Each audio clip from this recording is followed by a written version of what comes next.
Hu Faiyang suddenly wakes up in Lai Nunxio's body in a classroom while receiving a lecture. He sees the statue of himself outside, across the window, and begins to wonder if he got reincarnated. It's been 15 years since he died. The professor asks him a question, and he is disappointed that a top-ranked 9 alchemist on the continent is being asked such a basic question. Well, nobody knows he is that since he just woke up in a young boy's body. He gives an answer and the professor gets shocked, but the whole class starts to rain insults on him since an obviously correct answer is written in the textbook.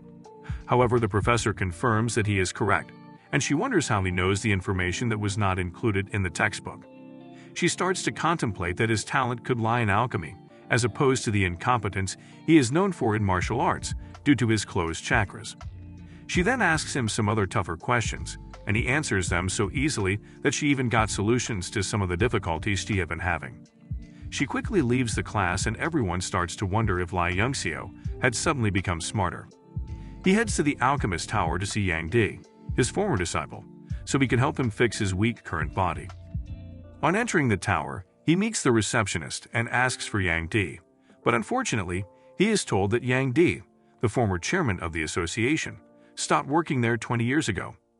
Lai Nunxio wanted him to make some pills for him so he could use them in opening his chakras, but now he has to find a way to do this by himself.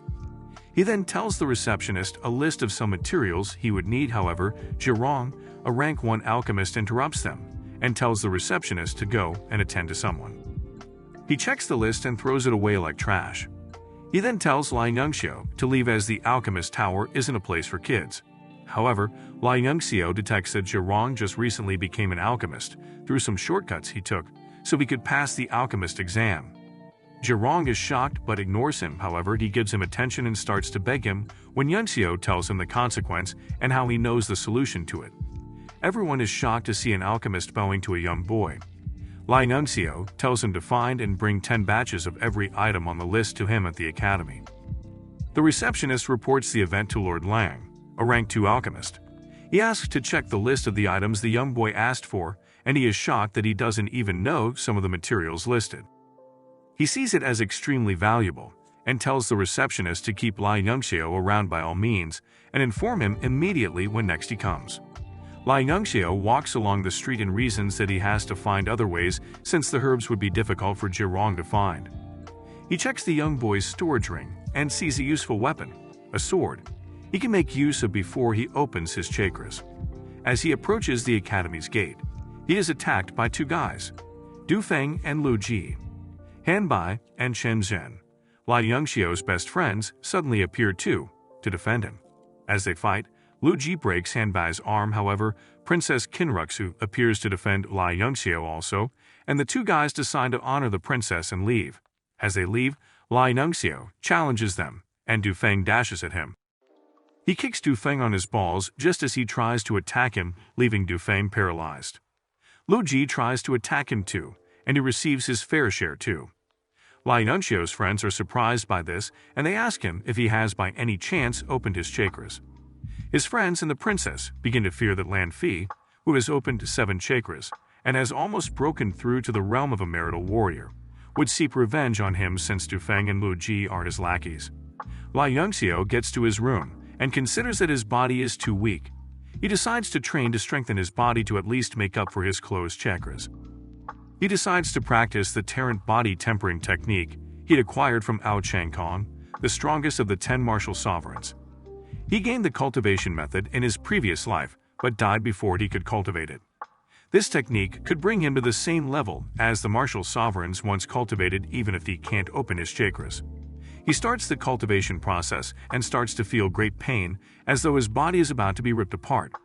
He goes to the gravity training hall and enters the basic 10x gravity chamber to build his body so it can endure the pills when he starts taking the medications to open his chakras.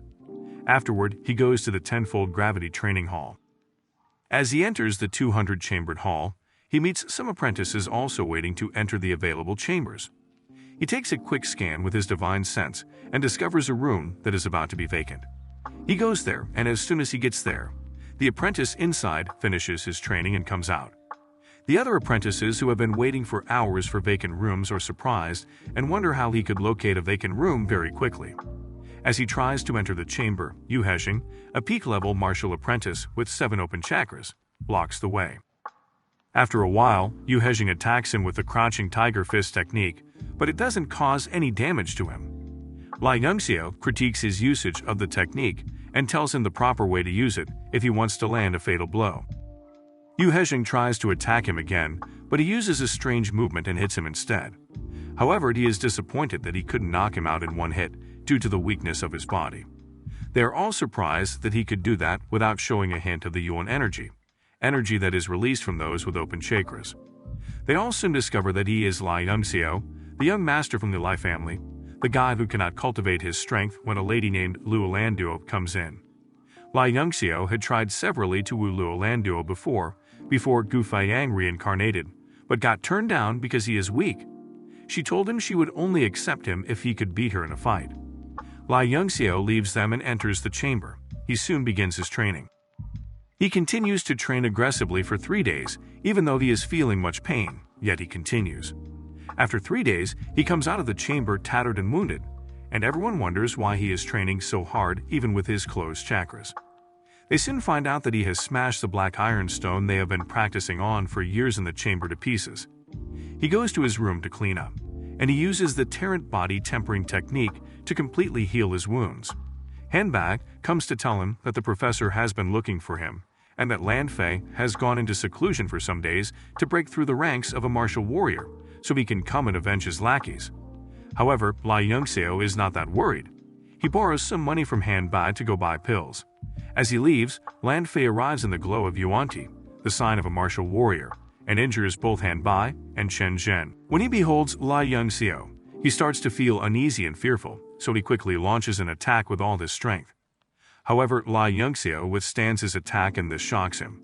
Lan Fei launches another attack using the flowing cloud sword technique, but Lai Yongxiao mocks his move and advises him on how to do it properly. He then flings Lan Fei's sword away with his sword, which makes him start to wonder how Lai Yongxiao can do all these even when his chakras have not been open. Lai Yongxiao punches him hard in the face, throwing him off. He moves closer to him and places his sword near his manhood, threatening him. He collects money and other valuable things, including the Lan family protection jade pendant, from him and his other men. He then releases them to go. Meanwhile, Jirong has been watching the fight all along. He wonders how Lai Yongxiao could defeat Lan Fei, and he fears that he can't handle them either. He tells Lai Yongxiao that he has been able to gather 6 batches of what he asked for. Lai Yongxiao then tells him to heal his friends first before anything else. He first refuses, but he does it anyway. He has no choice if he wants the detoxification method from him. After healing his friends, he demands that Lai Yongxiao tell him the detoxification method. Lai Yongxiao gives him the prescription and Jirong sees that it's a reliable one. He then tells Lai Yongxiao that they are now even, since he already got what he wanted. However, Lai Yongxiao tells him that the prescription will only remove the toxins from his body without causing any side effects, but there's another problem the toxins have caused. They have begun to weaken his soul power. He tells him that there's little chance of him ever breaking through to the ranks of a rank 1 alchemist again. However, he also tells him that he knows a way he can recover his soul power and become a real rank 1 alchemist in just 50 days if only he would become his servant. Jirong first protests against being his servant, but later summits and Lai Yongxiao gives him the soul cultivation art, a very rare soul refining technique.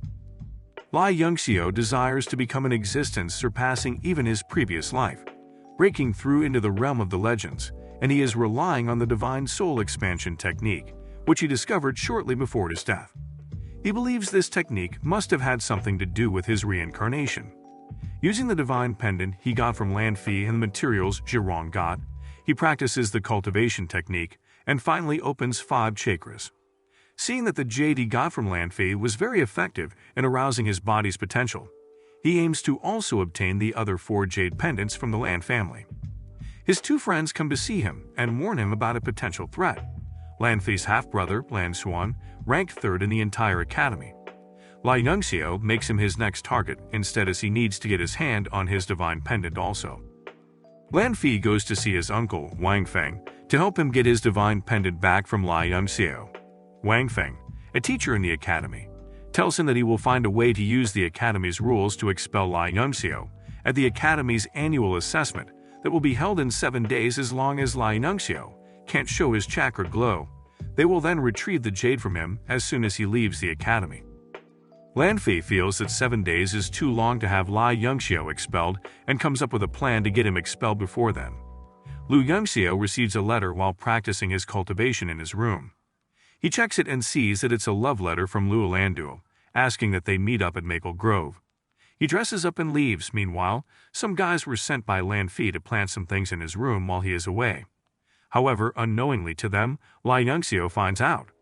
He heads back to his room after they had left and sees female underwears under his bed cover. He decides to play along also. He goes to Maple Grove, and on getting there, a young lady comes running to him asking him to save her from a guy who is trying to assault her. However, Lai Nunxio had already sent someone to inform the academy officials. The dean of students, Teacher Feng, appears with some other people, and the guy and the lady are shocked. They were planning to frame Lai Nunxio, but he was smarter than them. After a while, as they attend to the issue, Lan Fi appears with some people reporting that there's a thief who steals female students' underwear in the academy. He claims that someone saw the thief running in the direction of Maple Grove. He points out Lai Nunxio as a suspect with the backing of the witness and requests that they search his dorm to prove his innocence.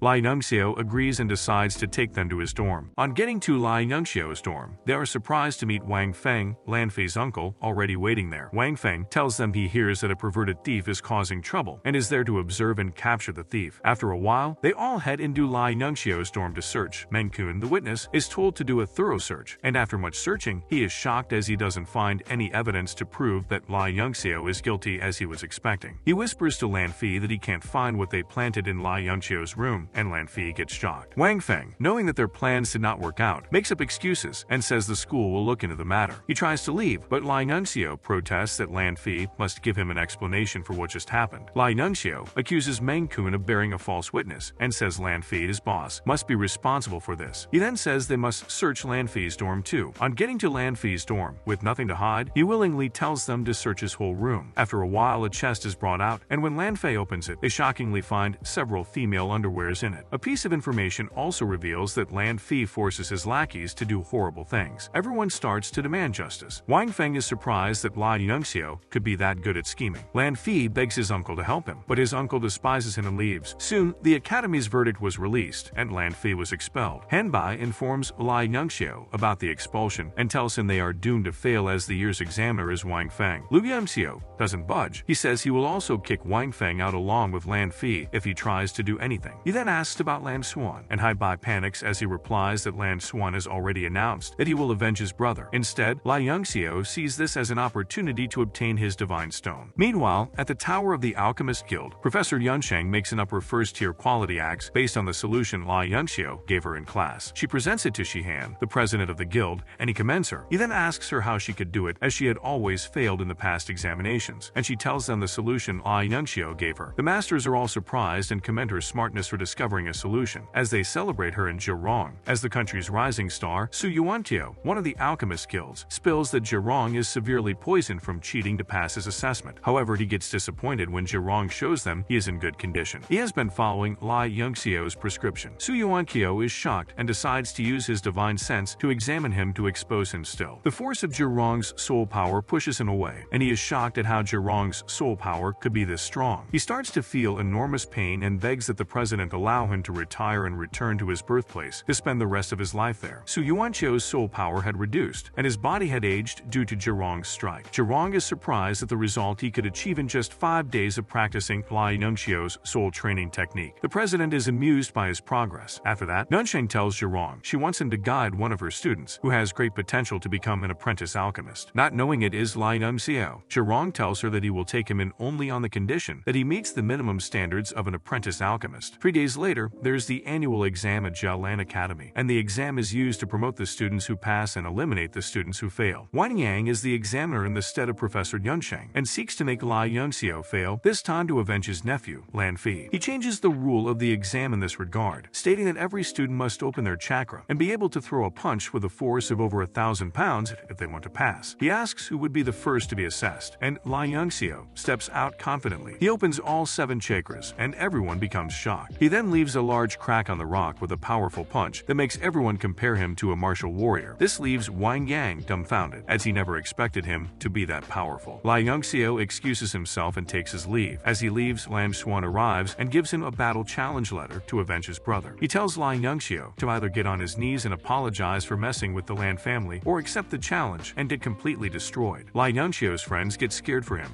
and try to talk Lan Xuan out of the fight, but Lai Yongxiu accepts the challenge. He then promises to beat Lan Xuan to his knees and make him lick his shoes in 3 days. Lai Yongxiu visits the alchemist tower, where he sees a martial apprentice, Lu Yu, finding it difficult to carry out a pill refining process. Miss Lu Yao, the alchemist guild receptionist, arrives and recognizes him. She tells him that Master Liang praised him after he read his prescription that day. He then tells her that he has come to see Zhirong, and she decides to take him to meet him. Lu Yu is disappointed that he failed again and tells Lu Yao that maybe he doesn't have the talent to become an alchemist. Lai Yongxiu instructs him on refining the medicine successfully, and Lu Yao encourages him to try it out. Lu Yao takes Lai Yongxiu to Zhirong's room, and she is surprised at how prideful Zhirong is acting around Lai Yongxiu like a servant. After she leaves, Lai Yongxiu tells Zhirong that he wants him to refine some pills. Zhirong is shocked and tells him he can't refine them, but Li Yongxiu tells him he will guide him through the process. Zhirong gathers the ingredients, and they begin to refine the pills. After a while, Zhirong successfully refines the pills, and he is filled with awe. However, Lai Yongxiu complains that the purity of the pills is so low. He then takes the pills and further purifies them. Zhirong finds this unbelievable. He has always known about the purification of ingredients and not objects. Lai Yongxiu plans to use the pills to break through the origin realm in 3 days. Zhirong is shocked by Lai Yongxiu's mastery and desires to follow him forever. As Lai Yongxiu heads back, he sees Lu Yu rejoicing that he has finally refined the medicine. Lai Yongxiu leaves immediately to go and cultivate in seclusion, as he must condense Yuan energy and break through the origin realm if he wants to defeat Lan Xuan. Nunxing meets with Zhang Lishan, the academy dean, who tells her about the events that happened while she was in seclusion. Nunxing is shocked to hear that Lai Yongxiu accepted Lan Xuan's battle challenge. She worries about Lai Yongxiu and tells the dean that the fight must be stopped as Lan Xuan is more powerful than he is. At the martial arts arena, Lan Xuan sits down, waiting for Lai Yongxiu to come. As Lai Yongxiu is delayed, everyone thinks he has run away for his life as they haven't seen him for some days. However, to their shock, Lai Yongxiu suddenly arrives. As he walks closer to Lan Xuan, teacher Yunsheng interrupts and says the match is cancelled. Others begin to say he was fearless because he had planned with teacher Luo beforehand. However, Lai Yongxiu still proceeds to fight Lan Xuan, saying he will destroy him in no time. Yunsheng is surprised at Lai Yongxiu's strong will and concludes that the only thing she can do is to prepare to save Lai Yongxiu when it's time. Suddenly, Lai Yongxiu unleashes the aura of a martial warrior around him, and everyone becomes shocked, wondering how he could be a warrior of the origin realm. Lan Xuan also unleashes a stronger aura, and everyone comments that Lai Yongxiu won't last one move. The dean also arrives to watch the match. He notices something strange about Lai Yongxiu's movement and is startled by his advanced martial technique. Lan Xuan makes the first attack, but Lai Yongxiu dodges it while still maintaining his pace and movement, which the dean believes he is trying to complete a strange set of steps. Suddenly, Lai Yongxiu starts to bar the force of heaven and earth, which drops the jaw of everyone. Soon he is seen using the floating life seal technique, and even the dean is shocked as he couldn't find a way to do it. He wonders if Lai Yongxiu is Yang Di's disciple. The force of the backslash technique becomes so overwhelming on Lan Xuan that it knocks him to his knees and rips all his clothes. Suddenly, the floating life seal smacks him to the ground, completely paralyzing him. Everyone is surprised as they never expected Lan Xuan, a 9-star martial warrior, to be easily defeated by Lai Yongxiu, who is merely a 1-star martial warrior. Lai Yongxiu hits Lan Xuan on his stomach with his foot, breaking his stanchion and crippling him. He then makes him lick his shoe as he promised. The dean quickly runs to stop Lai Yongxiu, but he has already done damage to him. Lai Yongxiu tells him to mind his business, and he becomes angry. Nobody has ever dared to speak to him that way. Lai Yongxiu insults him and gets so angry that he unleashes a terrifying aura. However, Lai Yongxiu doesn't fear and still stands with his head high. The dean is surprised that even with the difference of the 4 major realms between them, Lai Yongxiu can still emanate a powerful fighting will. Nunxing feels that Lai Yongxiu's expression and demeanor are similar to Lord Gufai Nang's. Lai Yongxiu swallows the origin blasting pill, the other pill he refined with Zhirong, and starts to make hand movements that cause the winds and clouds to rise. The dean becomes terrified and wonders who Lai Yongxiu really is. He reasons that this is Lord Gufai Yang's great wind and cloud palm. He stops him and tells him not to be so ruthless. He tells him he will let his offense slide, but there won't be a next time. Yunxing goes to tell him to disperse the power, but Lai Yongxiu sits down in a particular pose and starts to absorb the energy from the origin blasting pill. On seeing this unique pose, she observes it and reasons it contains some rules. She then decides to use the pose also to meditate. After a while of meditating using the pose, she discovers discovers that the bottleneck in her cultivation has completely opened, and she has ascended. She later opens her eyes and sees Lai Yongxiu watching her. He congratulates her on her advancement, and she realizes that Lai Yongxiu has also advanced to the level of a 2-star warrior. She demands an explanation from him, but he tells her that he needs to rest for his body to heal from its injuries completely. She then tells him to come and meet her in her office in 3 days. The news soon spreads that Lai Yongxiu defeated Lan Xuan in just one move, and everyone starts to dread him. Even Lan Du is surprised. After 5 days of seclusion, Lai Yongxiu attains the peak 2 stars warrior level with the first tier's soul power restored. He heads home and meets Nunsheng waiting for him there. He tries to avoid her, but she catches him and realizes he has quickly attained a new level. She asks him several questions, demanding explanations for how he has quickly changed when she was away in seclusion. Lai Yongxiu says Yang Di taught him everything, but she doesn't believe him as Yang Di never knew how to use the Great Wind and Cloud Palm. However, since Lai Yongxiu doesn't want to tell her the truth, she tells him he should follow her as she has found a master for him. She takes him to the Alchemist Association to meet Zhirong. Zhirong, not paying attention, tells Nunsheng to take him to the lobby for an apprentice to test his soul power first. Miss Lu Yao sees him and begins to appreciate him for helping her brother succeed in refining. Lai Yongxiu gets flirty, and a commotion soon starts in the hall. This attracts Zhirong's attention, and he discovers that it's Lai Yongxiu. He is shocked and starts to commend him for his diligence before everyone for coming from a far place to learn. Nunsheng tells him she is about to take Lai Yongxiu for the test, and he tells her she doesn't need to. Thinking that Zhirong doesn't want to accept him as his student, she smacks Lai Yongxiu on the head and apologizes. This makes Zhirong uncomfortable. She is hitting his master. Nunsheng continues to smack Lai Yongxiu, and Zhirong gets totally uncomfortable. He begs her not to hit him again. Suddenly, Zhang Qingfen, Tianshui head Imperial Alchemist, arrives and everyone makes way for him. Nunsheng wonders why Master Zhang came to the guild and reasons that it could be because of his daughter's rare and incurable illness. Lai Yongxiu and Zhirong excuse Nunsheng and leave for a secluded place to discuss the sickness. He tells Zhirong to inform Master Zhang that he will treat his daughter with the golden needle acupuncture technique. He gives Zhirong a list of some of the materials he would need and heads to the marketplace to get the other materials himself. He sees Zheng Liang, an apprentice, trying to assault Meng Wu and goes to rescue her. Meng Wu remembers it's the guy he and Lan Fei conspired against. Zheng Liang brags that he is Zhirong's disciple and Long Ho's sworn brother and tells Lai Yongxiu to apologize and give him a few hundred golds as medical fees if he wants him to overlook this. Lai Yongxiu brings out a pouch containing gold and drops it on the ground for him to pick. As he tries to pick the pouch, he sees a terrifying gaze from Lai Yongxiu and gets scared that he might be killed if he picks it. Suddenly, he sees Long Hao passing by and calls for his help. Long Hao intervenes and tells Lai Yongxiu to apologize to him and leave the bag of money. Zheng Liang then tries to pick up the money bag, but as he bends to pick it up, Lai Yongxiu kicks him on his stomach, sending him flying. Zheng Liang becomes crippled and realizes that his Diantian has been broken. Long Hao becomes angry and attacks Lai Yongxiu with his sword. However, Lai Yongxiu catches his sword with 2 fingers, and Long Hao is shocked. Long Hao unseals his jade moonsword and attacks Lai Yongxiu with it, thinking he would deal damages to him with it. However, Lai Yongxiu seals the sword so Long Hao cannot unseal it again. He becomes sad that his treasured sword has been broken, and he orders his men to kill Lai Yongxiu. Lai Yongxiu trounces all of them and takes Long Hao's sword from him. Then the state guardians arrive, wondering why there is a commotion. Long Hao quickly identifies as an Imperial city guard and tells them to save him. One of the state guardians, Wiming, tells Lai Yongxiu to surrender, but he refuses, asking how he knows he is at fault. Wiming says the Imperial guards cannot be wrong and launches an attack at him when he isn't yielding. Lai Yongxiu unseals the sword he got from Long Hao and resists the attack. Wiming sees that he is holding a mystic weapon and desires to take it from him. Lai Yongxiu, knowing that the 2 state guardians are warriors of a realm above his, decides to take the initiative and attack first so they won't crush him. They begin to combat. Wiming unseals his longsword and blocks Lai Yongxiu's sword with it. He then discovers that his longsword has become ineffective. Wu Guang, the other state guardian, realizes that Wiming is already in danger, so he jumps in and attempts to stab Lai Yongxiu from the back. However, he discovers that it's his shadow residual. Wu Guang then realizes that Lai Yongxiu lured him in so he could kill them together. Both of them use a combined technique to make the state guardian great bow and attack him with it, causing Lai Yongxiu to be defeated. Meng Wu quickly runs away as instructed by Lai Yongxiu and heads to the Li family mansion to ask for help for Lai Yongxiu. Meanwhile, Wiming takes the moonsword from Lai Yongxiu and leads with it. Long Hao gets angry that Lai Yongxiu made him lose his sword, so he arrests and locks him in prison. Meanwhile, while one of the guards takes Meng Wu's message to Master Lai, Yi, the Lai mansion butler, stops him and tells him to inform her that the master has already been informed and she shouldn't worry. Lai Yongxiu wakes up in prison and cannot move as the meridians of his limbs have all been severed. He sees an old man who tells him they are in the Long family's private prison. The old man tells him about how he was unjustly locked in the prison since since he was young and also showed him the other prisoners that have been locked in the prison for a long time. Li Yangxiu is surprised and tells him he will help everyone escape prison. The old man tells him to accept his fate as there is no escaping. Li Yangxiu starts practicing the heavenly tyrant body training technique to repair his broken meridians. Meanwhile, at the Alchemist Association, Yunsheng tells Zhirong that Li Yangxiu has been missing for some days. Master Zhang tells them to continue with the golden acupuncture technique as they can't wait for Li Yangxiu any longer. He thinks Li Yangxiu is an apprentice trying to learn the technique. Zhirong now has no choice but to reveal that Li Yangxiu wants to perform the technique, and Master Zhang gets very angry. He tells them to lock him up and be executed after this ends. Yunsheng intervenes and tries to persuade Master Zhang, telling him that Li Yangxiu's advice helped her become an alchemist, and that Li Yangxiu defeated Lang Stuan using the floating life seal. Master Zhang is shocked and wonders if he is Yang Di's disciple. He then orders that they find Li Yangxiu at all costs. Yu Hezhing and Lu Landuo are at a bar close to the academy. Yu Hezhing tells Lu Landuo about Li Yangxiu's recent feats, but she tells him she doesn't want to hear them. She tells him also never to bother her again and leaves. Yu Hezhing is vexed that she rejected him after chasing her for so long. Meng Wu, a part-time saleswoman at the bar, brings some drinks to him so he can buy them. He recognizes her as an academy student and advances toward her, asking her to be his girlfriend. She rejects him, and he tries to force her, but Li Yangxiu's friends see them and decide to intervene. Yu Hezhing gets scared when he discovers they are Li Yangxiu's friends, and he immediately leaves. After he leaves, they both talk about how they have been unable to find Li Yangxiu for some days. Meng Wu overhears them and reveals what happened to them. At the Long family courtyard, while Long Ran, the second young master of the Long family, practices martial arts, he discovers that his father is unhappy and decides to ask what is wrong. His father, the leader of the city guards, tells him that the whole country has been searching for a young man but hasn't found him. He asks Long Rand about his brother, and he tells him that he went to the prison to find some guy that injured his arm some days back. The father soon gets frightened when he discovers that it is Li Yangxiu. Soon Master Zhang and Professor Yunsheng arrive, and Lord Long becomes really terrified. They tell him they discovered that Li Yangxiu had been locked in his mansion for days, so finding him has been difficult. Lord Long apologizes, saying it was his son's doing, and decides to take them to Li Yangxiu's prison. He just fears that Long Hao has not yet killed him. Meanwhile, in prison, Li Yangxiu discovers that his broken meridians have been fully repaired, but the Yuan Qi flowing through his body needs time to recover fully. Long Hao arrives with his men, and they soon torture him. Li Yangxiu sees that 35 people have come to torture him, of which 12 are warriors, and 1 is a martial master. Long Hao punches him in anger, and he realizes that his body is absorbing the impact and converting them into Yuan Qi due to using the heavenly tyrant body training technique. Li Yangxiu is astonished by this, and realizes that this is why he was defeated while fighting the Terrant Martial Emperor in his past life. Long Hao's men start to whip him to torture him, not knowing it makes him stronger. After some whippings, he just needs 10 more whips to break through to the 3-star martial warrior, but they stop beating him since they realize that he is stubborn, and they decide to use the powder called Insanity to clear the mind to torture him instead. The powder causes the subject to become crazy for some period of time. As they attempt to use the powder on him, Li Yangxiu suddenly breaks through to the 3-star martial warrior level, and the chains holding his hands get broken. He pushes the powder away, throwing it at them and causing them to start reacting to it immediately. Long Hao orders Uncle Ma, the martial master among them, to kill Li Yangxiu. Li Yangxiu attacks him using the Universal Soul Suppressor Demon Moon technique and defeats him quickly. Soon, everyone gets affected by the powder and starts to do horrible things, and Li Yangxiu takes his leave. As he opens the door leading out of the dungeon, he sees his friends and the others who have been looking for him. They are surprised he is not injured and wonder what happened in the dungeon. They all get irritated and throw up after seeing what is happening in the prison. Master Zhang introduces himself and asks if he can perform the golden needle acupuncture, and he replies that he can try. This puts Master Zhang off, but since no other person can save his daughter, he gives him a chance anyway. However, he threatens to deal with him if he fails and to reward him if he succeeds. Li Yangxiu then requests that Meng Wu and Yunsheng be his assistants while performing the procedure. At the cryo chamber where the princess is laid, Master Zhang asks Li Yangxiu about his success rate. He replies that it would have been 100% if the subject was a man, but because it's a lady, it is 90% since he would have to throw the needles from 15 meters away through curtains as he doesn't want to see the princess nakedness. Master Zhang is shocked and thinks he is unserious. Others rebuke him for playing around, as throwing the needles from afar is dangerous. However, he tells everyone to go out, leaving Yunsheng and Meng Wu with him. Yunsheng still doubts that he can pull this off, so he convinces her by telling her he will insert the needles 7 millimeters deep into her body using the same method. He does this flawlessly, and Yunsheng becomes shocked at how he could do it. Soon, he starts the procedure, and before they know it, he is done. He steps out of the cryo chamber. Master Zhang sees him and thinks he hasn't started the procedure yet. He is shocked when Li Yangxiu tells him that he is finished. He gets angry, thinking Li Yangxiu is still joking around and playing with the princess' life. However, Yunsheng Zhang affirms that he is done with performing the procedure and that the princess is fully healed. Master Zhang can't believe this, as Lai Yongxiao started the procedure a few minutes ago. He soon discovers that Lai Yongxiao is telling the truth and wonders how he could solve a decade-long problem in just a few minutes. Lai Yongxiao gets pissed and begins to rebuke Master Zhang, and everyone gets shocked. Yunsheng tells him to apologize, but he says he will only apologize when Master Zhang has mastered the flying acupuncture needles. Master Zhang can't do anything as he knows Lai Yongxiao is more informed than he is. Yunsheng calls Lai Yongxiao's friends aside and asks them how Lai Yongxiao has transformed in just a short time. They tell him they don't know either, and they all speculate that he has been hiding for a long time and had to reveal himself now because of the current situation in the Lai family. Meanwhile, Meng Wu meets Lai Yongxiao and asks if he can look at her brother. He follows her to her house to check the condition of her brother, Meng Bai. Seeing him, he discovers that it isn't an illness, but that her brother has a special body called the Heaven and Earth Poison Body. Meng Wu asks him if it can be cured, but he says it can't. She begs him to find a way to cure her brother, but he explains that it isn't an illness, but a special body type that he was born with, different from normal people. The poison overwhelmed his weak body, which is why he is like that. He tells her that if they can work on building his strength, there will be no problem in the future. He tries using the golden acupuncture needles, but they don't work as the poison is stronger than he expected. He then decides to absorb the poison into his body. Meng Bai gets completely healed, and Meng Wu is so delighted to see his brother alive again. She introduces him to Lai Yongxiao, saying he saved his life. Lai Yongxiao tells him to kneel and bow his forehead to the ground 3 times, and he will take him as a disciple, but he refuses, saying Lai Yongxiao is too young to be his master. Meng Wu forces him to kneel and tells him that it is a rare privilege for him to be under Lai Yongxiao. Lai Yongxiao tells him that he will teach him the heavenly tyrant body training technique so he can build his strength with it, but Meng Bai asks that he teaches him stronger martial techniques instead. He doesn't know how powerful the tyrant technique is. However, Lai Yongxiao teaches some of the styles of the body training technique for a start. After a while, he sees some raw ores of primordial stones lying around. He sees a particular one and senses it is not just a piece of raw ore. He breaks it and sees it is the precious 5th-grade purple sunstone used for constructing gravity arrays. He takes it for himself and takes his leave. On his way back, he is glad that he found a new disciple with an amazing body constitution who could be the best among his disciples in the future. He concludes that it's time to make a Xuan weapon for himself since he accidentally got a purple sunstone, so he decides to go to the Alchemist Association. On getting to the Alchemist Association, Miss Lu Yao welcomes him and tells him that Master Zhang and President Xi are looking for him. He wonders why and goes to meet them anyway. On getting to their office, he goes to sit down like their boss and asks them why they have called him. He is given an invite to a banquet the king is hosting to celebrate Yunsheng and the princess's recovery. He is surprised that this is the reason they summoned him for. They then ask him if he is Yang Di's disciple, but he says no, and they wonder how he then knows the floating life seal and the golden needle acupuncture. Lai Yongxiao, quite impatient, decides to leave, but they beg him to wait a little and present some gifts to him as a small token of appreciation: the badge of a second-tier alchemist and a Xuan weapon. President Xi apologizes as he only has the authority to issue second-tier badges, even though the technique he displayed is more advanced than the second tier. Master Zhang presents his precious Xuan weapon to him, but Lai Yongxiao comments that it has many flaws. He goes on to list out the flaws that Master Zhang begins to see the weapon as scrap metal. He asks Lai Yongxiao on how he can refine Xuan weapons of higher quality. Lai Yongxiao tells him that he plans to refine a Xuan weapon for himself, and they can watch and learn while he does it. Yongxiao is taken to the refinement chamber, where he sees the auxiliary refinement array. He is surprised to see such a high-caliber array, and remarks that the refinement process should be much easier than he had thought. President Xi informs Yongxiao that the array was constructed by Yang De. Yongxiao then asks Zhirong for the raw materials he requested, but Zhirong tells him that the materials were meant for pills. Yongxiao knows this and shares that he plans to refine detoxification and origin-impacting pills for a disciple he has just taken in, alongside refining a Xuan weapon. The others in the room are shocked at his plan. President Xi informs Yongxiao that he has never heard of anyone using the same array simultaneously for 2 different kinds of refinement. However, Yongxiao is undeterred and approaches the array to begin the refinement process. Master Zhang, however, doubts Yongxiao's abilities and calls him arrogant. He believes that Yongxiao will soon realize his mistake when he fails. Despite the doubts of those around him, Yongxiao puts all the materials into the cauldron together, shocking the others. They wonder if he is breaking all the principles they have always known. As Yongxiao continues the refinement process, he explains each step to them. Soon, the others realize they have been foolish for doubting Yongxiao's abilities. As he continues the process, they all wonder at his precise control of the rhythm and movements. Eventually, he completes the process, but he feels drained of energy. Zhirong offers him some calming spirit-nourishing pills, but he throws them away, deeming them to be of low purity and only suitable for pets. President Xi then approaches him with various pills, but Yongxiao dismisses them all as trash, except for the fantastical white crane pill, an aphrodisiac. After meditating for a few minutes. He informs them that his spirit power has recovered by a third. Zhirong is shocked to hear this, as it typically takes him at least 7 days to recover fully after refining. Yang Xiu hands over the sword he has just refined to President Xi and Master Zhang for review. They inspect the weapon with their soul powers and find that it is of first-grade rank, with perfect construction as if created by the heavens and earth, and the energy flowing through it. Master Zhang asks how to unseal the sword and what form it will take once unsealed. Yang Xiu reveals that he has incorporated 2 gravity arrays into the mystic weapon, which, when activated, can generate a 100-fold gravitational force. He could have added another array to generate 1,000-fold gravitational force, but this would cause the sword to self-destruct due to the strong pulling force, rendering it useless. Zhang and Xi are amazed by Yang Xiu's words. They ask to study the sword for a few days, but Yang Xiu rebuffs them, saying he cannot afford to part with his only weapon, especially not for the scrap metal Zhang gave him earlier. Yang Xiu then opens the array chamber and presents the pills he had refined. Zhang and Xi are awed by the flawlessness of the pills, while Zhirong, who has witnessed Yang Xiu's mastery before, is not surprised. Zhang and Xi are famous, but only within Chanshui. In contrast, Yang Xiu was a world-renowned 9th-tier sovereign alchemist in his previous life, with alchemists from all over the continent seeking his advice. Yang Xiu leaves the duo in awe of his expertise, surpassing even their admiration for Yang Di. Later, Yang Xiu visits Meng Wu's house, where he meets her brother, Meng Bai, who has just returned from mining activity. In a rage, Yang Xiu slaps him so hard that he starts coughing up blood. Meng Bai is angry and refuses to acknowledge Yang Xiu as his master. Yang Xiu responds by inflicting more pain on Meng Bai, who remains stubborn and insists that Yang Xiu kill him instead. Yang Xiu becomes even more enraged and attacks Meng Bai, but Meng Wu intervenes and begs him to stop. Suddenly, Li Dayuan, a 5-star warrior, overhears the commotion and steps in. Meng Bai reports Yang Xiu to him and asks him to save him. Li Dayuan agrees to teach Yang Xiu a lesson and offers to take Meng Bai as his disciple. Meng Bai tries to stop the fight, but Yang Xiu challenges Li Dayuan, claiming that he will not fight back and will not use his primordial tie. Yang Xiu even offers to kneel and lick Li Dayuan's shoes if he can just hurt a single strand of his hair. Li Dayuan laughs and launches an attack. Just as Li Dayuan is about to strike, Yang Xiu uses the universal soul suppressor technique and commands Li Dayuan to kneel and lick his shoe. To everyone's shock, Li Dayuan obeys. As Li Dayuan attempts to lick his shoe, Yang Xiu kicks him away. Yang Xiu declares he no longer wants Meng Bai as his disciple and prepares to leave. However, Meng Bai pleads with him, expressing his willingness to become his disciple again. Yang Xiu presents Meng Bai with a seemingly impossible challenge to open all 7 chakras and break through to the first origin realm in just 5 days. Meng Wu protests, pointing out that Meng Bai has only recently opened 5 chakras, but Meng Bai accepts the challenge nonetheless. Yang Xiu departs to cultivate with his sword's assistance, enduring 10 times the normal gravity. After 5 days, Yang Xiu achieves a breakthrough, reaching the 4-star warrior level. Curious about Meng Bai's progress, he approaches Meng Wu's residence and overhears her warning Meng Bai to stop training due to the re-emergence of poison in his body. However, Meng Bai refuses to give up, stating that he would rather die than abandon his training. Eventually, he opens all 7 chakras and becomes a 1-star warrior. Overjoyed, Meng Bai informs Yang Xiu of his accomplishment, and Yang Xiu absorbs the poison from his body. Meng Bai then asks Yang Xiu about the strange sensation he felt as the poison was being absorbed, prompting Yang Xiu to explain the unique properties of Meng Bai's body type. Meng Bai realizes that the poison Yang Xiu has been absorbing has been benefiting him. Yang Xiu gives him some pills to suppress the poison whenever he is not around. As they converse, Li Dayuan enters. Li Dayuan gives Yang Xiu information about the purple sunstones. He tells him that the Duke and his family had sealed off the ore veins containing the stones. Yang Xiu tells him to infiltrate his family's mining team and find the purple stones for him. He offers to pay him 500 gold coins a month. After Li Dayuan leaves, Yang Xiu invites Meng Bai and Meng Wu to the king's banquet at the imperial palace and tells them to change into new clothes. As they dress, Yang Xiu enters the street to get some snacks. While he walks across the street, eating the snack he got, a stranger wearing a hat runs past him and calls his name. Yang Xiu skillfully throws the stick of his snack at him as he runs off. The stick maneuvers itself to the stranger's front and pierces his palm, making him powerless and unable to mobilize his Yuan Kai. He is shocked and wonders how Yang Xiu did that. Yang Xiu grabs him and flies off to another place to question him. He discovers that it is Lai Xian, a Duke family staff member working with his 4th uncle. Lai Xian tells him that rumors about him have reached Fly Yi, the Lai family's butler, and he plans to make things difficult for him if he attends the banquet. Yang Xiu tells Lai Xian that Lai Yi is not a big problem to him, and that if he tries to get in his way, he will destroy him. Lai Xian tries to talk him out of going to the banquet, saying Lai Yi has strong forces backing him, the king. Yang Xiu doesn't listen and tells Lai Xian to tell his 4th uncle to relax and do what he has to do, but that he won't back down, and he doesn't mind putting the king in a different position if he is tired of being the king. Yang Xiu then takes his leave. At the palace entrance, Yang Xiu's friends see him, and one playfully punches him while greeting him. He is shocked to see his his hands swollen and wonders what Yunxiu's body is made up of. Yunxiu gives them the origin-impacting pills to break through to the martial warrior level, and they are surprised at how that will be possible since they have only opened 4 chakras. After a while, Mengwu arrives at the banquet with her brother in a gorgeous dress, and Yunxiu's friends are amazed, thinking she is Yunxiu's girlfriend. They all head into the main banquet hall, where only those with some of the most significant presences in the country are allowed to enter. Yunxiu and his guests tend to sit at another family's spot, not the one designated for the Lai family. Lai Yi interferes and Yunxiu makes fun of him, causing everyone to laugh. Lai Yi gets angry, and one of his men launches an attack against Yunxiu, demanding that he kneels and apologizes to Lai Yi. Just as he is about to hit him, Yunxiu dodges it, throws his banquet cup up, slaps, hits, sends him to his knees, and grabs the cup back in a well-controlled fashion. Everyone becomes shocked. Yunxiu kicks the guy away and begins to talk about how Lai Yi was an enslaved person who was granted the Lai surname. He calls Lai Yi by his slave number. Lai Yi gets very angry and attempts to attack Yunxiu with his sword. As he tries to stab Yunxiu, Yunxiu vanishes, shocking Lai Yi. Xiao Qingwang, the commander of the city guards, makes a movement with his fingers from afar, which throws Lai Yi back to his position. Xiao Qingwang is surprised by the martial techniques that Yunxiu demonstrated. Even he cannot boast of understanding them. The king, Qin Zheng, arrives with Princess Ruxu and Professor Yunsheng, and everyone bows to him. Everyone soon starts presenting their gifts one after the other to Yunsheng and Ruxu, since the banquet is in their honor. When it is Lai Yi's turn, he gives an egg of a demon beast which amazes everyone. Demon beasts are known to be very powerful existences in the Tianwu continent. Many people have tried to tame demon beasts in the past to make them strong and reliable companions. While some have succeeded, most have failed since demon beasts are short-tempered, violent, and cruel, making it difficult for humans to tame them. However, someone came up with a method to get it when they are still an egg and become familiar with it from when it hatches so it will be loyal when it grows up. Ruxu thanks Lai Yi for the gift, but Yunxiu does something contradictory. He tells everyone that the egg is already dead and rotten. However, Lai Yi denies it, asking him for evidence. Yunxiu stands on his claim and says that they should cut the egg to find out, but the king tells him to be careful in his speech. King Yang presents expensive and valuable gifts to get Yunsheng's attention and seek her hand in marriage. However, Yunsheng turns him down, and he asks her if she has anyone she loves in mind. The tale goes back to 15 years ago, when she was just 5. Her master returned after a trip, and it seemed she had become another person. She became short-tempered and increasingly dissatisfied with her disciple's cultivation progress. From then, she always heard her master crying, gnashing her teeth, and muttering the name of Gu Fainyang. The martial sovereigns of the Nine Heavens realm gathered together to fight Gu Fainyang, and as they planned on how to defeat him, he arrived. The fight ended just before it started because Gu Fainyang was way more powerful than all the 10 martial sovereigns combined. However, only Ku Hongyan, Yunsheng's master, was left. She loved him but wanted to defeat him because he never considered her, no matter how she tried. She summoned the Purple Stars formation and used the Purple Cloud sword. She was so determined to kill him. However, Gu Fainyang was powerful and resisted her, using the Star Strike sword, a mission view. Meanwhile, little Yunsheng was watching as they fought. She fell in love with this man's demeanor, but she couldn't watch the fight to the end before she lost consciousness. When she woke up, her master had gone into seclusion, and she and other disciples were left to look for other masters. Yunsheng started to travel the continent to see this man's face again. She learned that Gu Fainyang defeated the 10 martial sovereigns with just a single move. His fame spread throughout the entire continent, and after a while, she heard that Gu Fainyang had died. She got sad and eventually decided to stay in the country of Tianshui at Jilin Academy, where Gu Fainyang's statue resides. Back to the present, she looks at Yunxiu and remembers that his fighting demeanor when he fought Lan Xuan was similar to Gu Fainyang, but it's a shame that he is not him. King Yang questions her further, but she only tells him he has passed away. He asks her what he did that made her heart so loyal to him, and she tells him all of Gu Fainyang's achievements. Everyone is shocked, including Yunxiu. Yunsheng leaves the banquet hall. If Yunsheng had agreed, King Yang would have gained a faction of the city guard supporting him, and that is why he wanted to marry her, so he could use the force in his plan to ascend the throne. Meng Bai doesn't know who Yunsheng was talking about, and Meng Wu explains it to him. Meng Bai and Yunxiu's friends soon start to insult Gu Fainyang for losing the opportunity to marry the most beautiful woman on the planet at the time, Huangyang, not knowing he is the one standing with them. Princess Ruxu meets Yunxiu and demands the gift he prepared for her. Yunxiu tells everyone he'd like to play a musical piece for her. Lai Di mocks him, calling him broke, but he puts him in place, reminding him he is a slave. Princess Ruxu is excited, and others begin to feel jealous as they spend a lot just to bring gifts for her. But she is eager to listen only to Yunxiu, who didn't spend a dime. Yunxiu starts to play the instrument, and everyone becomes shocked when they hear him playing the Guangling Odyssey. Someone suddenly runs into the banquet hall to report that all the flowers in the garden are in full bloom, and everyone is shocked, wondering why the flowers would bloom at this time. Xiao Qingwang realizes that Yunxiu just played the piece Gu Fainyang used to play, the heavenly piece that caused the god of flowers to awaken, compelling the flowers to bloom. The king commends Yunxiu, but Lai Yi tries to talk it down. However, Lai Yi soon reveals that he has also prepared a gift for Xiao Qingwang. despite Xiao Qingwang's protests that he hasn't done anything deserving. Lai Yi tells him about a battle with Martial King Yi Xiaoshan 8 years ago that caused him an internal injury he couldn't cure. Lai Yi claims to have obtained a clear dragon's eye pill to heal his wounds and boost his cultivation. Xiao Qingwang is shocked, as he has been nursing the injury for a long time with no improvement. The king realizes that if Xiao Qingwang were to lose his abilities due to injury, Zhang Lishan would be the only martial king left in Tanshui, which would significantly impact national power. Thus, he commends Lai Yi for his immense contribution and offers him any reward he wants. Lai Yi demands to marry the princess, knowing that his position in the Lai family is shaky and that a higher status would be a significant advantage. Princess Ruxu is shocked and protests, but the king has no choice but to grant Lai Yi's wish. Princess Ruxu becomes angry and smashes the egg of a demon beast on the floor, releasing its rotten contents and filling the hall with a foul smell. Everyone realizes that Yangxiu was right. Princess Ruxu tries to use the situation as an excuse to avoid marrying Lai Yi, but the king still praises him. As the king attempts to make a decree about the marriage, Yangxiu interrupts, revealing that the clear dragon's eye pill is fake. He further explains that it could be deadly if it comes into contact with Xiao Qingwang's blood after ingestion. Yangxiu suggests that they test it by putting blood on it and giving it to a dog. The pill is set before him, and he calls Meng Bai to add a drop of his blood to it, knowing that Meng Bai's blood is poisonous due to his heaven and earth poison body type. The pill is then fed to the dog, and after a while the dog falls and dies. Everyone is shocked. The king gets angry and orders his guards to lock Lai Yi up. He is left with a dilemma of whether to kill Lai Yi. He reasons that if he doesn't kill him, he has to give Xiao Qingwang a proper explanation. If he kills him, there's no way he would keep the Lai family in check. Xiao Qingwang greets the king and decides to leave, but Yangxiu stops him and asks to check the condition of the injuries. The king accepts, since he was the one who cured the princess and could have a solution to this. Yangxiu checks his meridian and accurately detects all the symptoms he has been having. However, he refuses to tell him the answer since Xiao Qingwang addressed him as little guy. He demands that Xiao Qingwang addresses him as young Master Yun. Everyone becomes shocked, and Xiao Qingwang, being a well-respected commander, refuses to call him such. After a while, he reluctantly agrees and pretends to be fine. After the banquet, Ruxu appreciates Yangxiu for helping her. Yangxiu tells Xiao Qingwang that he will be leaving and will inform him when he remembers the solution to his injuries. After that, his friends praise him for all that happened earlier, and they ask him how he knew the pills Lai Yi brought were fake. He tells them they were not fake and explains the truth about the trick he pulled at the banquet hall. They become shocked that he could bravely do that before everyone without the fear of being caught. On their way home, Qin Yu, the second prince of Tanshui, requests to have a chat with him. They soon start to converse. Qin Yu tells Yangxiu the Commander Bad told him he would meet his life's benefactor that night, and he wonders if Yangxiu is that person. Yangxiu has heard a few things about Commander Bai before, but he is shocked when she appears before him. He thought that she was a man. Yangxiu jokes that Qin Yu already has a capable person as his benefactor, and he wouldn't like to take part in any coup, which startles Qin Yu. Commander Bai commends Yangxiu for his bravery and tells him that it would be of great benefit to the Lai family if he could help the prince in the process of becoming the king in the future. Initially, Gu Faiang did not plan to involve himself in the things faced by the Lai family, but since the body he resides in was raised by the Lai family, he has no option but to be involved. He reasons that getting a guarantee and strong backing for the Lai family would be his gratitude for being born into the family. He tells the prince to promise that the Lai family will always enjoy prosperity, prestige, and peace. After that, he asks the prince how he can be of help, and Commander Bai asks him if he can really cure Xiao Qingwang. Everyone had factored Xiao Qingwang's injury being incurable into plans, and Yangxiu curing it would greatly overturn the plans. Yangxiu responds by saying he can perfectly cure him, and they get shocked. Yangxiu tells Prince Qin Yu that he can be assured that the king is supporting him and wants to make him king instead of his brother Qin Yang. Yangxiu further tells him that the king is sick as he observed a silver tint in his eyes at the banquet. He tells Prince Qin Yu that the king dying suddenly will not be a blessing to Tanshui, and he should go and tell the king to announce him as king. Qin Yu tells Yangxiu that the king is just using him as a pawn to fight against Qin Yang. He initially didn't want to fight for the throne, but the king is forcing him in a bid to protect himself. Yangxiu realizes that the king has a very strong desire for the throne and has no intentions of stepping down, so he decided to use Qin Yu as a distraction to prevent Qin Yang from focusing on him. If the king dies, it will be difficult for Qin Yu to stand against Qin Yang without support from the throne, which is why he needs Yangxiu to cure Xiao Qingwang so he can win him to his side. Qin Yu tells Yangxiu that the battle between him and his brother for the throne will be decided by 6 powerful people, and if he can win the votes of the majority of them, he'd have no worries about opposition from the minority. However, Yangxiu tells him that the king has to die for this plan to work, as if everyone knows that Kui Yang poisoned the king, the tides will turn in his favor. Qin Yu then promises to see to it that Yangxiu marries Princess Ruxu if he can help him succeed. Suddenly, the tent they are sitting in is attacked with several arrows, and Commander Bai quickly protects the prince. Qin Yu tells Yangxiu not to worry, as he has experienced many attempted assassinations like this before. However, Yangxiu replies replies that this one is quite tricky and not like the other ones in the past. Suddenly, fiery arrows are fired at the tent, but Bai blocks them with a barrier formation. The barrier formation gets shattered and the tent gets destroyed, but none of them is hurt. Then, Gao Feng and Jimeng appear. Commander Bai tells the prince that one of them is a martial lord of the Four Quadrants realm, while the other is a great martial master of the Three Powers realm. The odds are against them. The fight soon begins. Jimeng goes to attack Qin Yu, while Gao Feng attacks Commander Bai. Qin Yu blocks Jimeng's attack using the Brahmin embroidered flag of oceans and clouds, and since he can't kill the prince yet, he decides to attack Yang Xiu and the two other maids. Commander Bai tells them to run and call for reinforcements. While they try to run, Jimeng uses a sword technique called Peach Blossom Sword intent to prevent them from escaping. However, Yang Xiu tells him it is not properly done and brings out his own sword to show him how it should be done. On seeing Yang Xiu's demonstration, Jimeng becomes humbled. He has been training to use the Peach Blossom Sword for 30 years, but compared to Yang Xiu, his sword strike feels like dirt. Jimeng asks if Yang Xiu can teach him if he follows him, and he agrees. Gao Feng sees that Jimeng has decided to follow Yang Xiu, so he flies off. Commander Bai is impressed and compliments Yang Xiu's combat abilities. She reasons that Lai Yang Xiu has hidden martial intentions and is more difficult to read than she thought. The next day,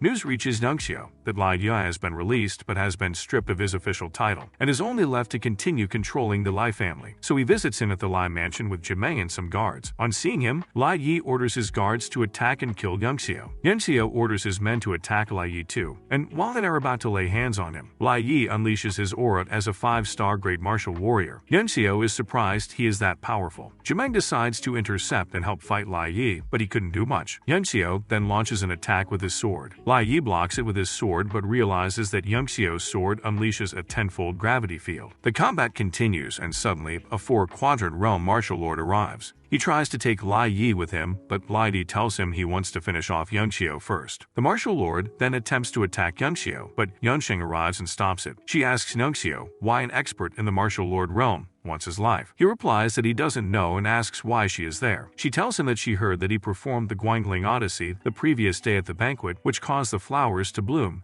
and says she wants to hear it too. However, he tells her that he can't play it as there are conditions that have to be met before he can play it, and the conditions are not available at the moment, like the previous night. He tells Yansheng to inform the king that a martial lord realm assassin has appeared in the country and is working with Lai Ye. He tells her to tell the king to order that they be searched for and killed. She then asks him if he can really treat Shou King Wang and promises to send people to guard him while he treats him. She leaves and Yang Xiu heads further into the Lai mansion, and there he meets Lai Chunyang, Lai Yang Xiu's old fart state lord. He is surprised to see that Yang Xiu has opened all his chakras and has become a 4-stars martial warrior. Yang Xiu asks why he is hiding there and tells him he could detect he was there through his breaths. Lai Chunyang is shocked when he hears this. Yang Xiu asks what his thoughts and decisions are about the Lai family's situation, and Lai Chunyang puts the question back to him, asking what he thinks. Yang Xiu says Lai Chunyang hid away and allowed Lai Ye to take control so he could observe the whole situation and know how the king would respond to it. Lai Chunyang is astonished by how Yang Xiu analyzed the whole situation and becomes excited that the Lai family has a befitting successor. Yang Xiu tells him that he is not concerned with the political matters of the family, but as for the matters regarding the country, he is supporting Qin Yu in becoming the next king. Lai Yansheng is surprised as the Lai family has been known to always support the eldest prince, Qin Yang. However, he promises Yang Xiu to bring the whole family to join him in supporting Qin Yu. After a while, they both head to a secret underground, and on getting there, Yang Xiu meets a 3rd-tier alchemist and a 3-star martial lord. Dashing, the 3-star martial lord, has been sick for years and is not recovering. The 3rd-tier alchemist is fed up and is about to give up. He tells Lai Chunyang that he has tried his best and there's nothing he can do again. He prepares to take his leave and Yang Xiu interferes. He questions the alchemist's capabilities, which gets him angry. The alchemist attempts to hit him for disrespecting him, but Yang Xiu hits him first. Yang Xiu shows him the badge of a 2nd-tier alchemist that was given to him by President Xi. Lai Chunyang is shocked, and the 3rd-tier alchemist accuses him of forging the badge. He is surprised that Yang Xiu could slap him even with the fact that he is a 9-star martial warrior. Yang Xiu sends him away, and Lai Chunyang, surprised that Yang Xiu is really an alchemist, wonders how much Yang Xiu has been hiding from him. They soon begin to discuss how Dashing got injured in a battle that was supposed to be fought by Lai Yansheng. Yang Xiu learns that it was in that same battle that Shou King Wang got injured. The battle was between the Tan Shui and the 100 Battles country, and they fought for one of the 3 superior auxiliary countries' positions. Yang Xiu is surprised at how there would be an intense battle for rankings, and Chunyang explains to him that the higher the ranking of a country, country, the more cultivation resources that would be allocated to them. He further explains the order of the rankings to him and tells him about the highest of them, which is the Heaven Gathering sect. Chumiang warns him never to provoke them if he ever goes to the Dusk Flame Empire. They then discuss Dashing's injuries, which were inflicted by the same person who injured Xiao Qingwang, Marshal King Xiaoshan of the 100 Battles country, using Benumen Kai. Nuncio tells Chumiang that the martial lord that saved Lai Yi earlier also used Benumen Kai. They realize that Lai Yi doesn't just have the support of the king, but also of the 100 Battles country. Nuncio tells them that if they want to cure the injury, they have to get someone who uses extreme Yang Qi, and he recommends Lord Dunshang. Chumiang immediately prepares to go and bring her, but Nuncio stops him. He tells him that he will need to first refine some medicinal pills that can suppress the cold poison, but he lacks the necessary ingredients. Chumiang gives him the key to the family's secret vault that contains many treasures. Nuncio is surprised and reasons that he will be able to get all the resources he needs to boost his cultivation there. He leaves and meets the fourth uncle to take him to the secret vault. The fourth uncle is surprised that Nuncio met Lai Chunyang. He takes him to the entrance of the secret vault, and on getting there, Nuncio sees the array formation guarding the vault and immediately recognizes it is the Vermilion Bird Divine Fire Array. The fourth uncle is shocked that Nuncio could identify as the old master. Lai Chunyang has brought many experts to check it in the past, and none of them could identify it. Nuncio enters the vault and wonders what divine artifact is powering it. After walking for a while, he sees a stone tablet. He tries to see what is in it using the moon eye technique. However, the immense power from the tablet affects his eyes, such that it starts to bleed. He then practices some cultivation and shatters the tablet into pieces, revealing the powerful force in it. He discovers it's the Divine Realm tablet. He wonders what it really is to have such an enormous amount of power that could burn his soul through his moon eye technique. He reasons that it could be an artifact of the 10 Worlds realm left behind by the legendary martial god, as it is only the power of the martial god that can directly hurt the soul. He immediately starts to practice the Great Expansion Divine Cultivation technique and sends the Divine Realm tablet into his sea of consciousness. The vault immediately loses its beauty and treasures and turns into an ordinary cave. Then Nuncio breaks through to the peak of the 5 stars martial warrior level. However, he finds out that no matter how hard he tries, he can't control the tablet within his consciousness. He leaves the vault and heads to the Alchemist Association to see Zhirong, so he can refine some medicinal pills for Xiao Qingwang and Dashing. He is told that he can't see Zhirong as he is cultivating in seclusion and should not be disturbed. Nuncio tells them to call him anyway, that Zhirong won't get angry if he knows it is him. They refuse and he tries to leave, saying he won't be making Xiao Qingwang's pills anymore. On hearing this, they quickly stop him from leaving and decide to go call Zhirong out. After calling Zhirong, he gets angry, but when he sees Nuncio, he starts to act very courteously around him, causing the others to be surprised. Zhirong takes him to the largest training room, where he shows Jimeng the peach blossom and tells him to learn the concept behind it before he returns from his cultivation. He then heads to the refinement chamber with Zhirong to refine some pills. He tells Zhirong that he will take over from where he stops when his soul power gets exhausted. He then activates the Divine Realm tablet and summons all the treasures that were in the secret vault. He tells Zhirong that some of the medicinal pills he wants to refine this time are of pure yang, and he can't control the whole process with his current soul power, so they both have to cultivate and advance to the level of second-tier alchemists first. Meanwhile, while Nuncio cultivates in seclusion, a major event occurs in Tianshui. Lai Chunyang suddenly reveals himself to the public, regains the power of the family, and declares Lai Yi wanted all over the country. He then uses the opportunity to root out Lai Yi's accomplices and confiscates the property of several court officials in the capital who supported Lai Yi and suppressed the Lai family while he was away. However, Lai Yi could not be found anywhere. It seemed as though he disappeared completely from Tianshui. On this note, Lan Guang, Lan Stuan, and Lan Fei's father visits his father to discuss the whole situation. He points out that Lai Chunyang has been particularly dealing with people from Prince Qin Yang's faction. His father is shocked and wonders why he is now going against Qin Yang, whom he used to support. He thinks about why Chunyang is doing all these and reasons that it could be because of the newly emerged Lai Nuncio. Also at Qin Yang's residence, Qin Yang worries about the events happening. Lai Yu visits him and tells him he has plans that can ensure his successful ascension to the throne. Qin Yang gets angry and sends his men to attack him, but 2 martial lord warriors arrive to protect him. Guofeng informs the prince that Lai Yu is powerful, and the prince decides to listen to what he has to say. Lai Yu tells him that he will help him accomplish 3 things, which are to get Lai Chunyang out of the capital, kill Xiao Qingwang, and keep Zhang Lishan under control. He goes on to explain how the plans would be carried out, and the prince sees it's a very great plan. Meanwhile, Zhirong and Nuncio are still busy refining pills. Zhirong informs Nuncio that some of the ingredients are almost exhausted. Nuncio tells him to refine more, and he is shocked. He asks if Nuncio will give him the recipe to refine them, and Nuncio replies that he should know better already, since he has been following him for a long time. A few moments later, Zhirong sits and begins cultivating. He starts to feel a sensation that he is about to break through to the second-tier level. Suddenly, Lu Dio calls for Nuncio Xiao, and this affects Zhirong's cultivation. His consciousness immediately starts to fall deep into the abyss of knowledge, and if he is not rescued, his spirit would be injured and he could die. However, Xiao rescues him. Zhirong tells him that he almost broke through to second tier before Liu Yo interrupted. He is shocked when Xiao replies that he actually broke through already. Xiao too has broken through to become a 6-star martial warrior and second-tier refiner. Zhirong is shocked by Xiao's rapid progress. When he met him, Xiao was neither a warrior nor a refiner, but has ascended so much in just a short time. Liu Yao reports that Xiao's father, Lai Changfeng, has been cut off and surrounded by the army of the 100 Battles country in the Shining Gold City, and they have lost contact with him. Xiao is surprised that a lot has happened within 10 days while he was cultivating, and he heads there immediately. On his way out of the Alchemist Association, he sees Jimeng, who had also been cultivating since they went to the refinement chamber. He has ascended to 2-star, and he swears his allegiance to Xiao. However, Xiao rebukes him for just ascending to 2 stars in 10 days. Everyone around is shocked to hear this, as ascending 2 stars in just 10 days is a very difficult thing to achieve. Xiao, however, tells Jimeng that he will be considered his aide from now on, as he sees that he has the spirit of perseverance. As they step out of the Alchemist Association, they meet Commander Bai, who was sent by Prince Kinyu to escort him for fear of being attacked by assassins. As they head back, they are attacked by some assassins under Lai Yi's lead. Xiao gives Jimeng an origin-blasting pill and tells him to hold off the 2 martial lords while he faces Lai Yi. The 2 martial lords mock Jimeng, but they become shocked when he suddenly breaks through to the Martial King realm and wonders what kind of origin-blasting pill he took. They begin to fight, and the 2 martial lords are shocked by Jimeng's techniques. Jimeng uses the Peach Blossom technique and overpowers the 2 martial lords. Lai Yi is shocked, wondering what pill Xiao gave to Jimeng that made him powerful enough to fight 2 martial lords. He covets the pills and plans to take Xiao alive, so he can force him to give him the pills. Xiao and Lai Yi begin fighting, and Xiao unleashes the 100-fold gravitational force with his sword, which knocks Lai Yi's sword off his hand. Xiao takes Lai Yi's sword and uses one of Lai Yi's sword techniques, freezing sword intent. Lai Yi is shocked and asks how he could do that. Xiao replies that he can replicate low-level skills just by looking at them. He unseals the 2 Xuan swords with him and prepares to attack Lai Yi. Lai Yi wonders how Xiao is doing all these, and also the fact that the energies coming from those swords have different chi elements. Lai Yi thinks that he has to take him out fast and immediately launches an attack. However, just as Lai Yi approaches him, Xiao uses the Universal Soul Suppressor, Demon Moon, and commands him to kneel. Lai Yi kneels immediately, and Xiao attempts to attack him, but the other 2 martial lords quickly rescue him and escape. Xiao feels bad that he was careless and reasons that he won't be able to use that technique again since Lai Yi knows about it already. Xiao and Jimeng meet Commander Bai, and she tells them that Go Feng and his men ambush them. At Kinyu's mansion meeting hall, Lai Chunying, Prince Kinyu, Commander Bai, Xiao, and Jimeng meet to discuss the situation. Lai Chunying tells them that Xiao's father is locked in Shining Gold City, and requests for backup have reached the capital. Xiao asks him what he thinks, and he says that the request to help is fake. He says the real motive is to mislead them, so that once the Lai family's power is out of the capital, Qin Yang can do whatever he wants before they return. However, Lai Xiao says that the request could be real. He tells them that the 100 Battles country is not only planning to distract them alone but also to invade the Shining Gold City, so they have to fall for the trap even though they know it is, as the consequence of ignoring the request might be grave. Yin Kui is angry with his brother for being so selfish and even willing to sacrifice the common people. He says he could stop competing for the throne and leave it for his brother if this is what it would take. However, he is told that the country needs him instead, as the future of Tianshui would be at stake if Qin Yang becomes the king. Commander Bai asks Xiao if he has any ideas. He says he does, but there are too many ears in the meeting hall and would only reveal his plan if some untrusted people leave. Kinyu tells his men to leave, and Xiao reveals that they could defend both sides of the city at the same time. Chunying says that the only force that can support them in the Shining Gold City is the Central Army. However, the Central Army is under Qin Yang, but Chunying says that he can call for soldiers using his prestige. The only problem is that he cannot leave the city to lead them, and the troops do not like to follow orders except it's him. Xiao tells them he has 3 people in mind that can carry out the task. He reveals that he found a way to suppress Dashing and Xiao Qingwang's poison using the pills he refined. They commend his intelligence and ask him who the 3rd person is. He says it's Martial King Zhang Lishan, Prince Kinyu's teacher. Kinyu becomes shocked. Yu says it's impossible, as his teacher would never involve himself in political affairs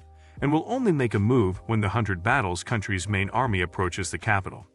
However, Lai Xiao tells him that he doesn't need Zhang Lishan to make a move and reminds him of what happened 60 years ago in the Tianshui country, when the dean of the jail and academy organized an army made up of capable students to combat the revolutionary army that had caused a revolution in the south and was approaching the capital city. This resolved the emergency and pushed the Revolutionary Army back to the south. This group of students was later called the State Guardians. Li Yangxiu then suggested that since most academies have started to form training missions for students to sign up for, the training mission can be changed into supporting Shining Gold City, and the rewards increased. Qin Yu is surprised by this idea and commends him. Li Yangxiu further says that Lord Yunsheng would be needed to dampen the benumbing qi inside King Wang and Dashing. Li Yunsheng reasons that this is a great idea, as it would bring many of the strongest warriors in Tanshui to Qin Yu's side. Li Yangxiu tells Qin Yu not to fear, as he already has 3 martial kings supporting him. Qin Yu wonders who the third person is, and that's when Li Yunsheng reveals that he has already stepped into the 5 elements realm and become a martial king. Qin Yu is delighted with Yangxiu and asks if he will be his brother after becoming the king, a very esteemed honor for anyone. However, they all are shocked when he declines and says they should discuss it later. The prince still suggests that he will announce it after he ascends the throne, but Yangxiu tells him he is not interested and never to mention it again, which shocks all of them. Li Yangxiu completes a statement that Li Chunying made, and Jimeng repeats and suddenly breaks through to a martial lord realm. Commander Bai is shocked as Jimeng just started following Yangxiu not long. Yangxiu tells Jimeng that he will have Jirong prepare some pills for him to further break through into the martial king realm. They'd all disperse to attend to different tasks regarding what they had just discussed. Yangxiu and Li Chunying return to the Li family's residence to make preparations towards the emperor, allowing them to mobilize forces. Meanwhile, Qin Yang is angry with Li Yi that he failed even with all the support of the warriors he had. Li Yi states that it was all because Yangxiu and Jimeng were insurmountable. Qin Yang is surprised to hear this, since Yangxiu and Jimeng had lower cultivation than his men. Li Yi tells him that Jimeng suddenly had the strength of a martial lord after taking a pill, and Yangxiu had a third-tiered Zuan weapon and do secret techniques. Even Go Feng confirms that there is something strange about Yangxiu, as they had a perfect plan to kill Qin Yu that night when Yangxiu won Jimeng over to his side. However, Li Yi assures Qin Yang that their plans are still proceeding perfectly, as the whole country will be under his control when the Golden Lion Army returns to the capital and gathers with the Central Army. Qin Yang asks what if Li Yangxiu treats King Wang, but Li Yi assures him that his master will send experts and he won't survive. Li Yi leaves, and Prince Qin Yang and Go Feng begin to talk about Jia Renyi, Tanshui's top scholar. Go Feng tells him that arrangements have been made regarding Li Chunyang's disregard for the country's laws. Qin Yang hopes this will get public against the Li family and bring them on his side. At the Li family residence, Yangxiu and Chunyang return and meet a group of scholars protesting against Chunyang's actions. Chunyang becomes scared of them because Jia Renyi is a descendant of a saint, the idol of scholars whom even the former king respected dearly. Killing these scholars would drag the Li family's reputation into the mud. However, Yangxiu thinks that if Jia Renyi can show up now, he must have something with Prince Qin Yang, so he decides to clean them all up. He moves closer to them and sees a grand qi of justice condensed from their union, so he sees this as a great supplement for his cultivation. He immediately starts to absorb the qi. On seeing this, the scholars begin to increase the density of their qi so it could kill him, not knowing it would only make him stronger. Yangxiu pretends he is being affected by it, so they can be motivated to continue increasing the density. After a while, they collapse to the ground out of exhaustion, and Li Yangxiu appears unscathed, having reached a mid-level 7 stars martial warrior. The scholars are surprised and wonder how he is still very fine and appears stronger. They are shocked when they discover he was using their grand qi of justice to make a breakthrough in cultivation. He then threatens to kill them for surrounding the Li family with malicious intentions. One of the scholars dares him to kill them, claiming that they are of saintly principles, and he'd be in great trouble if he did. Yangxiu scares him by faking as though he wants to kill him, and they all begin to plead for their lives. Yangxiu then gives them a recitation to repeat all across the capital, asking them to insult Jia Renyi with excitement, otherwise he'd kill them. He and Chunying head to the Li family's secret chamber to see Dashing. After checking Dashing, Yangxiu gives him his pill, and he faints. Dashing wakes up soon after, sad that he fainted again like usual. However, Yangxiu tells him to try to stand up, and he is shocked. Dashing tells him that he hasn't stood in 5 years, but he becomes surprised when he begins to feel his legs again. He is excited and asks him how he did it. Yangxiu tells him that it is a temporary cure, and they would need extreme qi to help him fully recover. Dashing stands up for the first time in 5 years, and Chunying hugs him with excitement and tears in his eyes. Yuanxiu breaks the ice by telling him he must command an army in a few days. Dashing can't believe his ears and thinks it's a joke, but Chunying confirms it is true. Dashing accepts and tells Chunying he'd do whatever he is told. Then, Chunying challenges Yuanxiu about emptying the Lai family's treasures that have been saved for 100 years. Chunying retrieves little from him, telling him he would return for more. They head to the meeting hall, and King Wang is shocked to see Dashing. He thought he had died from the benumbing poison 5 years ago. King Wang discovers that it was Yuanxiu that cured him. Yuanxiu tells him it is temporary and would need extreme yang qi from Yunsheng for a full recovery. Yuanxiu shows King Wang the pills he refined, and he is shocked that Yuanxiu could refine second-tier pills. Yuanxiu promises to repay Lord Yunsheng with any amount she wants if she can help King Wang and Dashing. She replies that there is no need for reimbursement since King Wang and Dashing are important pillars of the country, and helping them is within her duties. However, she requests that he will play the Guangling Odyssey. The meeting ends and Yuanxiu goes into seclusion to cultivate. Yuanxiu wonders why he hasn't broken through to become a martial master, and is still stuck as a mere 7-star martial warrior even after absorbing Meng Bai's poison and the grand qi of hundreds of scholars. He starts cultivating. He activates the monument he got from the Lai family's secret vault. He soon discovers that he can train his body and soul simultaneously. After a while, he generates so much power and absorbs all of it, which causes him to start expanding and be at risk of combusting. He starts to consider the limitations of his body and almost thinks of giving up, but he gives up that thought and continues with it until he breaks through to the 8-star martial warrior level. Chunying calls for an emergency, and when he sees Yuanxiu, he is shocked. He is surprised that he has advanced to become an 8-star martial warrior in just 2 days after becoming a mid-level 7-star martial warrior. He then tells him that Jie Renyi was furious about what happened with his scholars. He gathered all the instructors at the Imperial Academy, waiting for the Lai family to take responsibility. Chunying tells Yuanxiu that he ran away after seeing them. Yuanxiu asks why he is scared of them, and tells him that, as martial artists, they only believe in strength and care less about reputation. This makes Chunying realize that he has just been a coward ever since, and he aims to leave everything aside after Qinyu's matter is solved to focus on training. Yuanxiu and Chunying proceed to the Imperial Palace, and when the guards would not let them in, Yuanxiu kills them. Yuanxiu announces from outside the palace that he needs to inform the king about emergency matters pertaining to the military. The palace officials see this as rudeness, and the commander of the palace guards, Jing Feibai, launches an attack on him. Yuanxiu avoids the attack, and Chunying immediately dashes at Jing Feibai and kills him instantly, shocking everyone. The other guards block them, and Yuanxiu continues to shout that he has urgent military intelligence to report to the king. A few moments later, the king tells them to come in, and when they walk towards the central palace, the Imperial Academy Grand Mentors block him and begin to protest against them. Yuanxiu observes the qi they generated, and he is disappointed as the amount is lesser than the other scholars from earlier. He unsheaths his sword and kills some of them. They become shocked and clear the way for them. On getting to the palace, Jie Renyi tells the king that he has to kill them for killing the palace officials. He tells the king that he killed them because he respects the law. Qinyang interrupts him and says that murder must be punished with death. Yuanxiu asks Qinyang if he knows the law, to which he replies yes. Yuanxiu then asks for the Ministry of Personnel and asks him what the punishment for blocking someone with urgent military intelligence is. The Ministry of Personnel replies that it is death. Everyone in the palace realized that this was why Yuanxiu said he had urgent military intelligence to report to the king.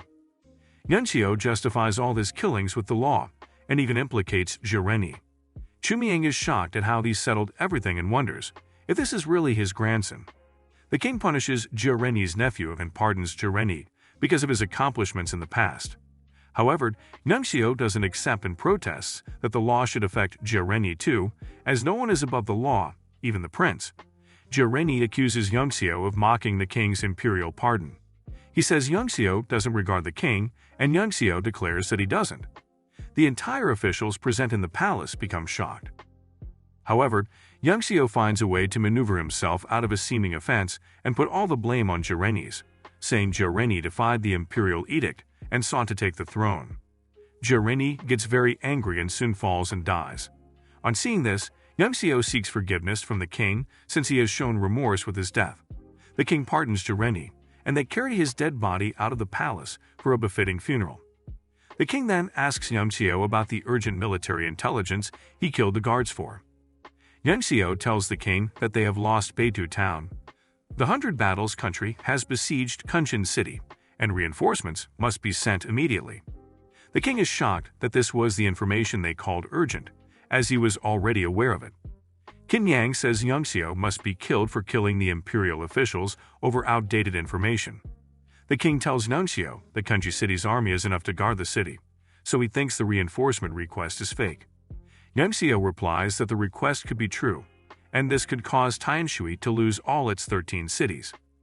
One of the imperial court officers says that Yongxio is exaggerating the situation because his father is stuck. Yongxio draws out his sword and threatens to kill him. Qin Yang sees this and tells his father, the king, to sentence Yongxio to death for threatening a minister. This angers Qin Yang, and he hits Qin Yang. Yongxio manages to convince the king, and he orders Li Chunying to lead the army as general and select troops from the central army. However, Chunying tells the king that his body has weakened over the past few years, but he will find someone dependable to fill the role. They all leave the imperial court. Qin Yu tells Yongxio that the student tryouts for the army have started in Jilin Academy and asks if he would love to watch them. Yongxio agrees, and they head to the place. Meanwhile, at the Jilin Academy during the sign-up, the teachers refuse to let Meng Bai sign up for the tryouts, saying it's a privilege only for those enrolled in the academy, and also that Meng Bai is too green for malnourishment. Meng Bai starts to make a fuss and says he will bring his master. The teacher asks who his master is, and Yongxio, who has just arrived, replies that it is him. Meng Bai is excited to see him and complains that they would not let him sign up. Everyone is shocked that Yongxio is his master, and they are surprised to see Prince Qin Yu and Chunying. Qin Yu admonishes everyone, and they all become more motivated to sign up. Commander Bai later comes with a report that over 2,000 students signed up, which includes martial masters and martial warriors. Qin Yu is excited as these students would be important pillars of the country's future. Zhang Lishan comes to admonish them and gives the stage to Qin Yu to say a few words to them. Qin Yu tells them the rewards of participating in the battle and says Li Yongxio will be their commander. Two students, Bai Chengfeng and Lin Yu, protest against it and say they will only accept it if he can win them in a fight. Yongxio tells them he will fight both of them at the same time. Everyone is shocked and thinks he is insane for wanting to fight two martial masters simultaneously. Even Luo Landuo, who has always called him trash, is present to watch him. Lin Yu launches an attack using the tiger and dragon spear technique, but Yongxio blocks it easily with the concealed tiger fist, the technique Meng Bai has always wanted to learn. Everyone is shocked, and Lin Yu attacks with an even more advanced technique, and Yongxio blocks it again with the immortal golden body without dodging the attacks. This shocks everyone, and Landuo begins to feel bad that she used to push him away, and now he is way more powerful than she is. Bai Chengfeng and Lin Yu then attack with maximum power. Yongxio blocks it with the Lotus Sword Song technique. He decides it's his turn to attack. He launches his attack and defeats them in one move, which shocks everyone and leaves them speechless. The next day, everyone gathers at the army assignment field. King Wang announces with a loud voice that sounds across Tianshui that all the state guardians should report immediately. After hearing the loud voice, everyone perceives that King Wang has been cured. All the state guardians start to report one by one until they are all complete. King Wang makes an order that all the 124 generals of the Central Army should be executed for disregarding the king's orders. Qin Yang protests against this, and King Wang says he will be executed, being one of the generals too. Qin Yang becomes scared, and he is captured, ready for execution. Ga Feng quickly heads to the king to get a decree for his safety. Qin Yu wonders if ascending the throne really means that he is above all, since an official like King Wang could just order the death of his brother. King Wang orders their execution, but Ga Feng arrives just in time with a decree from the king. He reads out that the king has given all the generals a chance to atone for their crimes, even though they refuse the mobilization order of the king. The king also writes that Qin Yang will be given 100 lashes as an example. However, King Wang still orders that all the generals be executed except Qin Yang, who who will receive 500 lashes instead of 100. All the other generals are executed, and King Wang orders the 124 vice-generals to report immediately. He leaves and allows Chunying to continue from there. Chunying announces that Dashing will be the mission's commander, and everyone is shocked to see him. Qianlin sees his father, and both of them start to sob. Dashing receives the commander's seal and assigns roles to the people in charge of each troop. Yunxiu is made the chief of logistics, who will be in charge of the 2,000 students and also would protect the supplies. They all set out immediately. After a while, Yunxiu inquires about the next city they are headed to and how much it will take to reach there, and he is told it will take 10 days to reach Sunshore City. Dashing asks him what he thinks of the troops, and he answers shabbily. Dashing tells him that the students don't have life experiences of battles, so their killing intent is low compared to the main troops who have experienced life and death. Yunxiu takes up a challenge and swears a military oath, putting his head on the line that the students will emit more killing intent than all the soldiers in 10 days.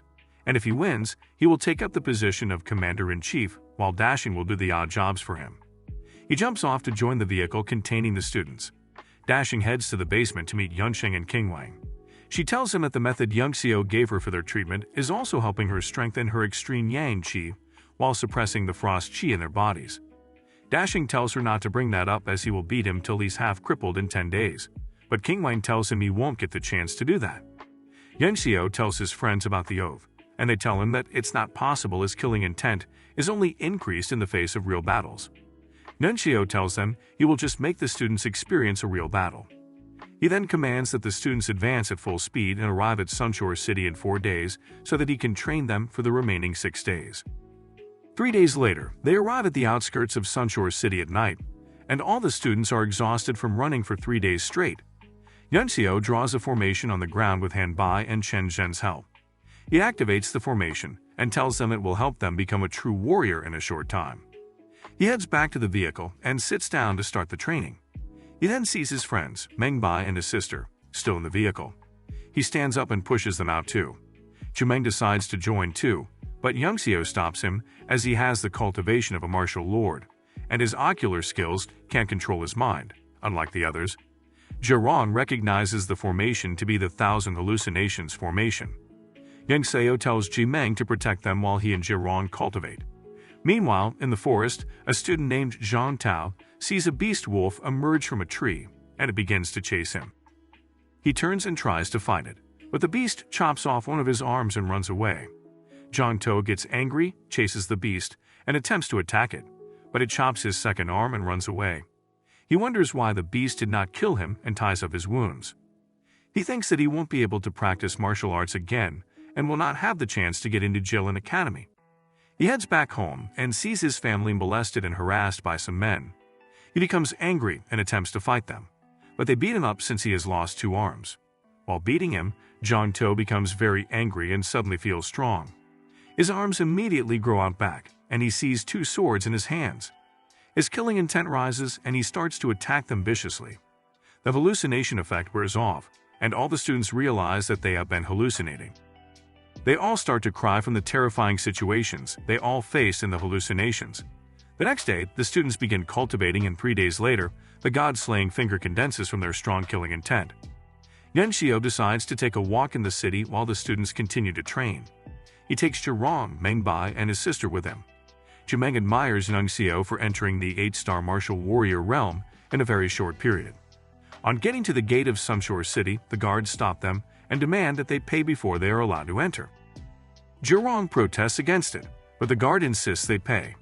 However, another guard taps him and whispers some things in his ears, after which he allows them to enter. As they walk into the city, they discuss the corruption in the city and how Qin will correct them after he takes the throne. They head to the city's largest pharmacy to buy herbs. Yunxiu orders 10 sets of some common herbs, but he is told only 8 sets of ancient orchid leaves are left. Yunxiu tells him it is fine, but as he is about to collect it, Wu Guang takes it and says he will take it instead. The seller tells him that Yunxiu has bought it already, and Wu Guang tells Yunxiu to give him the herbs in Meng Wu, and he will pay any price he names. Yunxiu asks him if he can afford his price, and Wu Guang tells the seller to tell Yunxiu who he is. The seller reveals that he is the son of the Lord of Sunshore City. while the man behind him is Lord Zhang Tai, a high-class refining disciple. Yuanxiu asks Zhang Tai whose student he is, and Zhang Tai replies that he follows Zhirong of the Alchemists Association, not knowing he is standing before him. Zhirong is shocked. He says he is not directly Zhirong's disciple, but is a close friend of one of his disciples. Wu Guang cuts the talk and asks how much they'd want for the herbs and the girl. Yuanxiu replies that he wants their heads and orders Zhirong, Meng Bai, and Meng Wu to beat them up. After finishing beating them, they head out of the pharmacy. Wu Guang immediately fires a signal to get back up for his revenge. The team leader, Bai Bingbei, realizes that the four are martial warriors, with Yuanxiu at the peak 8-star level. He reasons that they are from a strong background, and that he should not take the risk of capturing them. However, Wu Guang pressures him to beat them up and send the girl to his room. Bai Bingbei asks them to call their superiors, and Yuanxiu uses the cloud-piercing arrows, the highest-grade military signal, which calls all his 2,000 students at once. On seeing the troop arrive, Bai Bingbei becomes afraid that he has provoked someone he was not supposed to. The city lord, Wu Lianshan, arrives, and he is shocked to see that the entire troop is full of kids. Wu Guang complains to him about them, and Wu Lianshan disciplines him instead and apologizes to Yuanxiu. Yuanxiu suggests that they find somewhere to talk. Wu Lianshan leads him to his residence. At his residence, Wu Lianshan is excited to hear that Yuanxiu is dignified and on an assignment for the country. Yuanxiu requests him, and Wu Lianshan tells him he doesn't have to be polite, since everyone is doing their part for the country. Yuanxiu tells him that he and the other 2,000 came about preparations, so he hopes they can get some supplies from him. Wu Lianshan quickly replies that he is short on supplies too, and Yuanxiu says he could help with some of his wealth. Wu Lianshan says he doesn't have much savings as he has always cared about people and acted honestly. He then declares that he will skimp and save to fund them with 10,000 gold coins. However, Yuanxiu tells him that that's so generous of him, but they don't need 10,000 gold coins, and he would have some of his men come to pick a few things by themselves. After a while, Han Bai and Chen Zhen enter, and they tie him and his subordinate up before the students troop in to carry some treasures from the house. They discover that Wu Lianshan has amassed a lot of treasures, even more than the entire Lai family. Wu Lianshan tells them they cannot touch some treasures as they belong to Qin Yang. This gives Yuanxiu more reason to touch the treasures anyway. Han Bai asks Yuanxiu if he should kill Wu Lianshan and his subordinate, but Yuanxiu refuses, frees him, and they all leave. Wu Lianshan orders his men to send letters to Prince Qin Yang immediately to send reinforcements to attack them. One of his men whispers that General Kang is around, and Wu Lianshan tells him to immediately report what happened to him. While Yuanxiu talks to his students, they begin to hear the thumpings of soldiers approaching them. Han Bai observes that something is wrong since the defense brigade of Sunshore City only has about 5,000 men, and this army consists of a lot more than that, with 100,000 men at least. They soon discover it is the Golden Lion Army.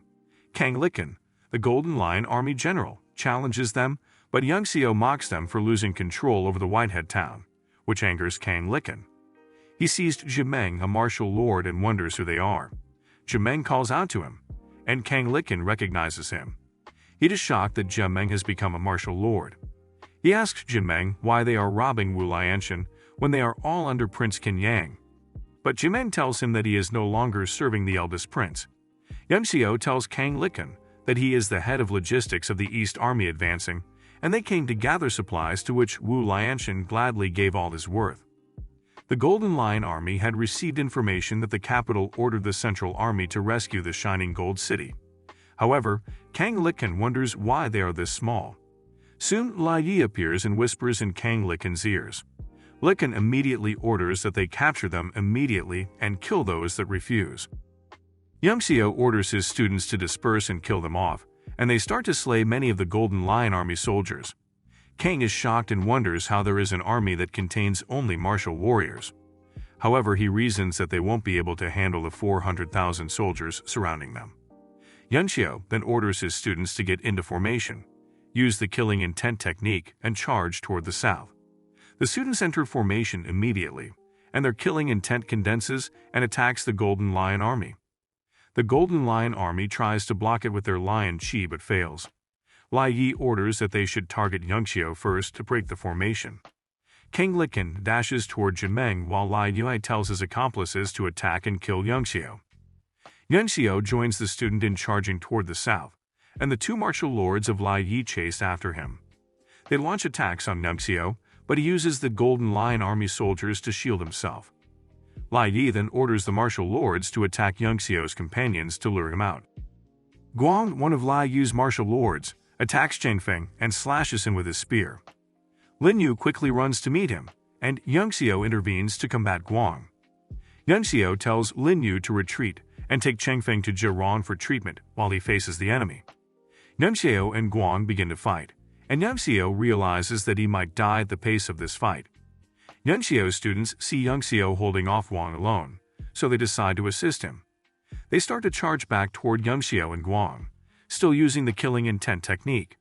Jinmeng and Kang Liken continue to fight, and Liken fears Jinmeng might take him down. Zheron announces to everyone that the reinforcements have arrived while he treats Chang Feng. Lai Yu, watching the fight, tells Yu, the second martial lord, to assist Guang in killing Yangxiu, but just as he attempts to attack Yangxiu, the god-slaying finger condenses from the student's killing intent and kills Yu immediately. Everyone is shocked. All the students become exhausted. The god-slaying finger used up their yuan qi in killing intent. Lai Yi becomes angry and dashes at Yangxiu. They all hear King Wang's voice from a distance, and Yangxiu intends to hold them down till King Wang arrives, while Lai Yi intends to kill him before King Wang arrives. Lai Yi and Guang attack Yangxiu together, but Yangxiu blocks all the attacks. He then uses the four quadrants elements, and everyone is shocked as only four quadrants realm martial lords can use it. Lai Yi also swallows the demonification pill and turns into a demon with power equal to a martial king. As Yangxiu starts to gather all the elements together, Yunqing sees nothing else but Gu Faiyang's demeanor in him. A cloud palm forms and hits Lai Yi to the ground and completely defeats him. Yangxiu falls from the sky exhausted. They ask if he is fine, and he says he will be fine if Yunqing hugs him. They had to check the palm dent on the ground to see what happened to Lai Yi, and to there, they don't see him but see a different person there instead, already dead. They wonder how he escaped because none saw him escaping, and they are sure the palm hit him. Dashing asks Yangxiu how they should deal with the Golden Lion Army, and Kang Liken begins to justify his actions, saying he was only carrying out his duty as the general. Kang Liken asks them who gave them the authority to punish him, and Yangxiu tells Jinmeng to deal with him. Jinmeng attempts to execute him on Yangxiu's orders, and Kang Liken pleads for his life, swearing to pledge his loyalty to the fullest as a martial lord of the Four Quadrants realm if they don't kill him. Dashing thinks Kang Liken can be an asset to them in the future, but Yangxiu orders his execution anyway, saying a martial lord has yet to scratch the surface on the path of martial arts. Everyone is shocked. Dashing calls up the vice commanders of the Golden Lion Army and gives them the responsibility of being in charge of the army. He tells them to make up for their mistakes and protect their homeland. Meanwhile, Wu Lianshan is unaware that Kang Liken has been killed. He asks his subordinates if Kang Liken can retrieve all his wealth. Someone comes in with the information that the Golden Lion Army has returned, and Wu Lianshan excitedly prepares to leave his residence and take revenge on Yangxiu and his students. However, Yangxiu crosses him and kills him immediately. He tells Commander Bai Bingbei to take over the admin matters of the Sunshore City temporarily. At the main commander's tent in the Central Army, Dashing, Ting Wang, Yanshang, and others meet to discuss Yangxiu. They wonder if he is human as he was able to teach a secret killing intent technique to the 2,000 students and could use the wind and cloud palm technique, which is only characteristic of Gu Faiyang and his disciples. They consider who his master could be among Gu Faiyang's 5 disciples. However, Yanshang suggests his master must be Gu Faiyang himself. Dashing doubts the possibility of that, saying Gu Faiyang died 15 years ago. Yanshang replies that no one in Chanshui can ever kill him, so he must have just suffered from major injuries and ended up in Chanshui somehow. She adds that he must have also become Yangxiu's teacher by chance. King Wang says that it means Gu Faiyang is currently hiding in Chanshui. If the public finds out, he says this would put a big risk to Gu Faiyang's life, Chanshui, and the whole Dusk Flame Empire. Yansheng warns that she would personally destroy anyone that leaks information about Gu Faiyang to the public, and they all agree to keep it a secret. Someone comes to report that they will be arriving at Goodwater City soon. He asks if they should pass through it or go around it. Dashing considers that the city lord their works for Qin Yang, and they would not like to cause any commotion, so he says they should go around it. However, Jimeng arrives with a word from Yang Xiao, asking that they allow Jimeng and the student army to go and ask for some supplies in Goodwater City. Dashing permits them. Jimeng and the student army enter Goodwater City while the city lord, Zhao Hongguang, accepts his 27th concubine. Jimeng announces they have come to ask for supplies and tells them to continue the ceremony while they take the supplies themselves. The student army immediately begins to loot the city and quickly takes their leave. Zhao Hongguang becomes angry and orders his men to follow them. But Jimeng makes a hit that cuts a building in half and prevents them from coming after the student army. On returning, Dashing and some other commanders discover they acquired a lot of money and treasures from the robbery, which Jimeng tells them isn't even up to the 10th of what they got from Sunshore City. They are shocked and decide they will rob all the cities of the eldest prince on their way too. They loot many cities over the next few days, and the report reaches Qin Yang that Dashing and King Wang have been looting his cities. He is angry and disturbed that he is losing control over many things since Lai Yunxiu entered the scene. Gao Feng calms him and tells him they still have a trump card to use, which will favor them no matter how many people side with Qin Yu. The Central Army arrives at Eternal Peace City, a small city on the outskirts of the Shining Gold City. Yuan Zijin, the city lord, welcomes them and tells them that the citizens have already fled, turning the city into a ghost town with nobody in it. Yang Xiao joins the meeting late, and they are surprised to see him. They tell him he ought to be resting, but Yang Xiao tells them he is in charge of logistics, so he has to be in the meeting. Yang Xiao is surprised by how Yunsheng relates to and attends to him, and he wonders if she already knows his identity. He also suspects the look on everyone's face. They start to discuss the situation around the 100 Battles country. Dashing says there is something off about them, as 100 Battles country has not made any moves since they heard about the Central Army's march towards the Shining Gold City. He adds that it only means that the 100 Battles country is not afraid of them and is waiting to take them down as they arrive. Han says it doesn't make any sense, but Yang Xiao tells them the 100 Battles country may have elite soldiers capable of taking all of them at once. He later says that he doesn't think the goal of the 100 Battles country is to take land and cities. Dashing agrees with Yang Xiao and immediately sends officers to go and spy on them and gather information. The meeting ends and Yunsheng sees Yang Xiao off to his place. On getting there, he tells her she can return now, but she refuses, saying she hasn't found a place yet and would love to stay. Yang Xiao is shocked. He tries to prevent her from staying, but Meng Wu overhears them and offers that Yunsheng can stay with her, making Yang Xiao very uncomfortable. Yunsheng heads into the building and asks Yang Xiao to follow her, as she has something to ask him. Yang Xiao enters first, while Yunsheng follows after. She shuts and locks the door, and Yang Xiao wonders what she intends to do. She does the noise cancellation seal that prevents others from eavesdropping. A lot begins to run through Yang Xiao's mind. He thinks she wants to sleep with him forcefully. He attempts to help her remove her clothes, and she becomes surprised. She becomes furious and hits him with her weapon, but he barely manages to resist it. She leaves angrily, saying he would have died if not because he is Gu Fanyang's disciple. Yang Xiao focuses on cultivating for the next few days. He realizes that although he was injured by Yunsheng some days back, his body absorbed the extreme yang qi from her, which was beneficial for his injuries. He continues cultivating and realizes he must refine new pills and needs to start collecting the necessary ingredients. Suddenly, he notices that his godly evolution technique has disappeared from the monument of the world god and wonders what is happening. He becomes shocked when he sees the true soul phoenix, a mythical creature he has never seen before, not even in his previous life. He doubts and thinks it's the shadow of the phoenix instead, as true souls cannot be trapped in such an artifact. However, he still is surprised and wonders what is happening. Jimeng comes to call him, and they head to the meeting hall. Dashing tells him that they sent 5 batches of scouts and have lost contact with all of them. He adds the last 2 batches were equipped with cloud-piercing arrows, so they could send signals if they were in danger, but they also never returned and lost contact. Yang Xiao says his prediction that the 100 Battles country army is not scared of them is true, and they're just blindly waiting for them. Yang Xiao says they must have set up an array encompassing a wide area, including all 3 towns. Someone suddenly comes to report that a strange phenomenon has appeared in the sky towards the south, and they all rush to check it. They are shocked. King Wang and Dashing order that they send 800,000 soldiers as a distraction to prevent the 100 Battles country from getting this treasure that has appeared in Tianshui.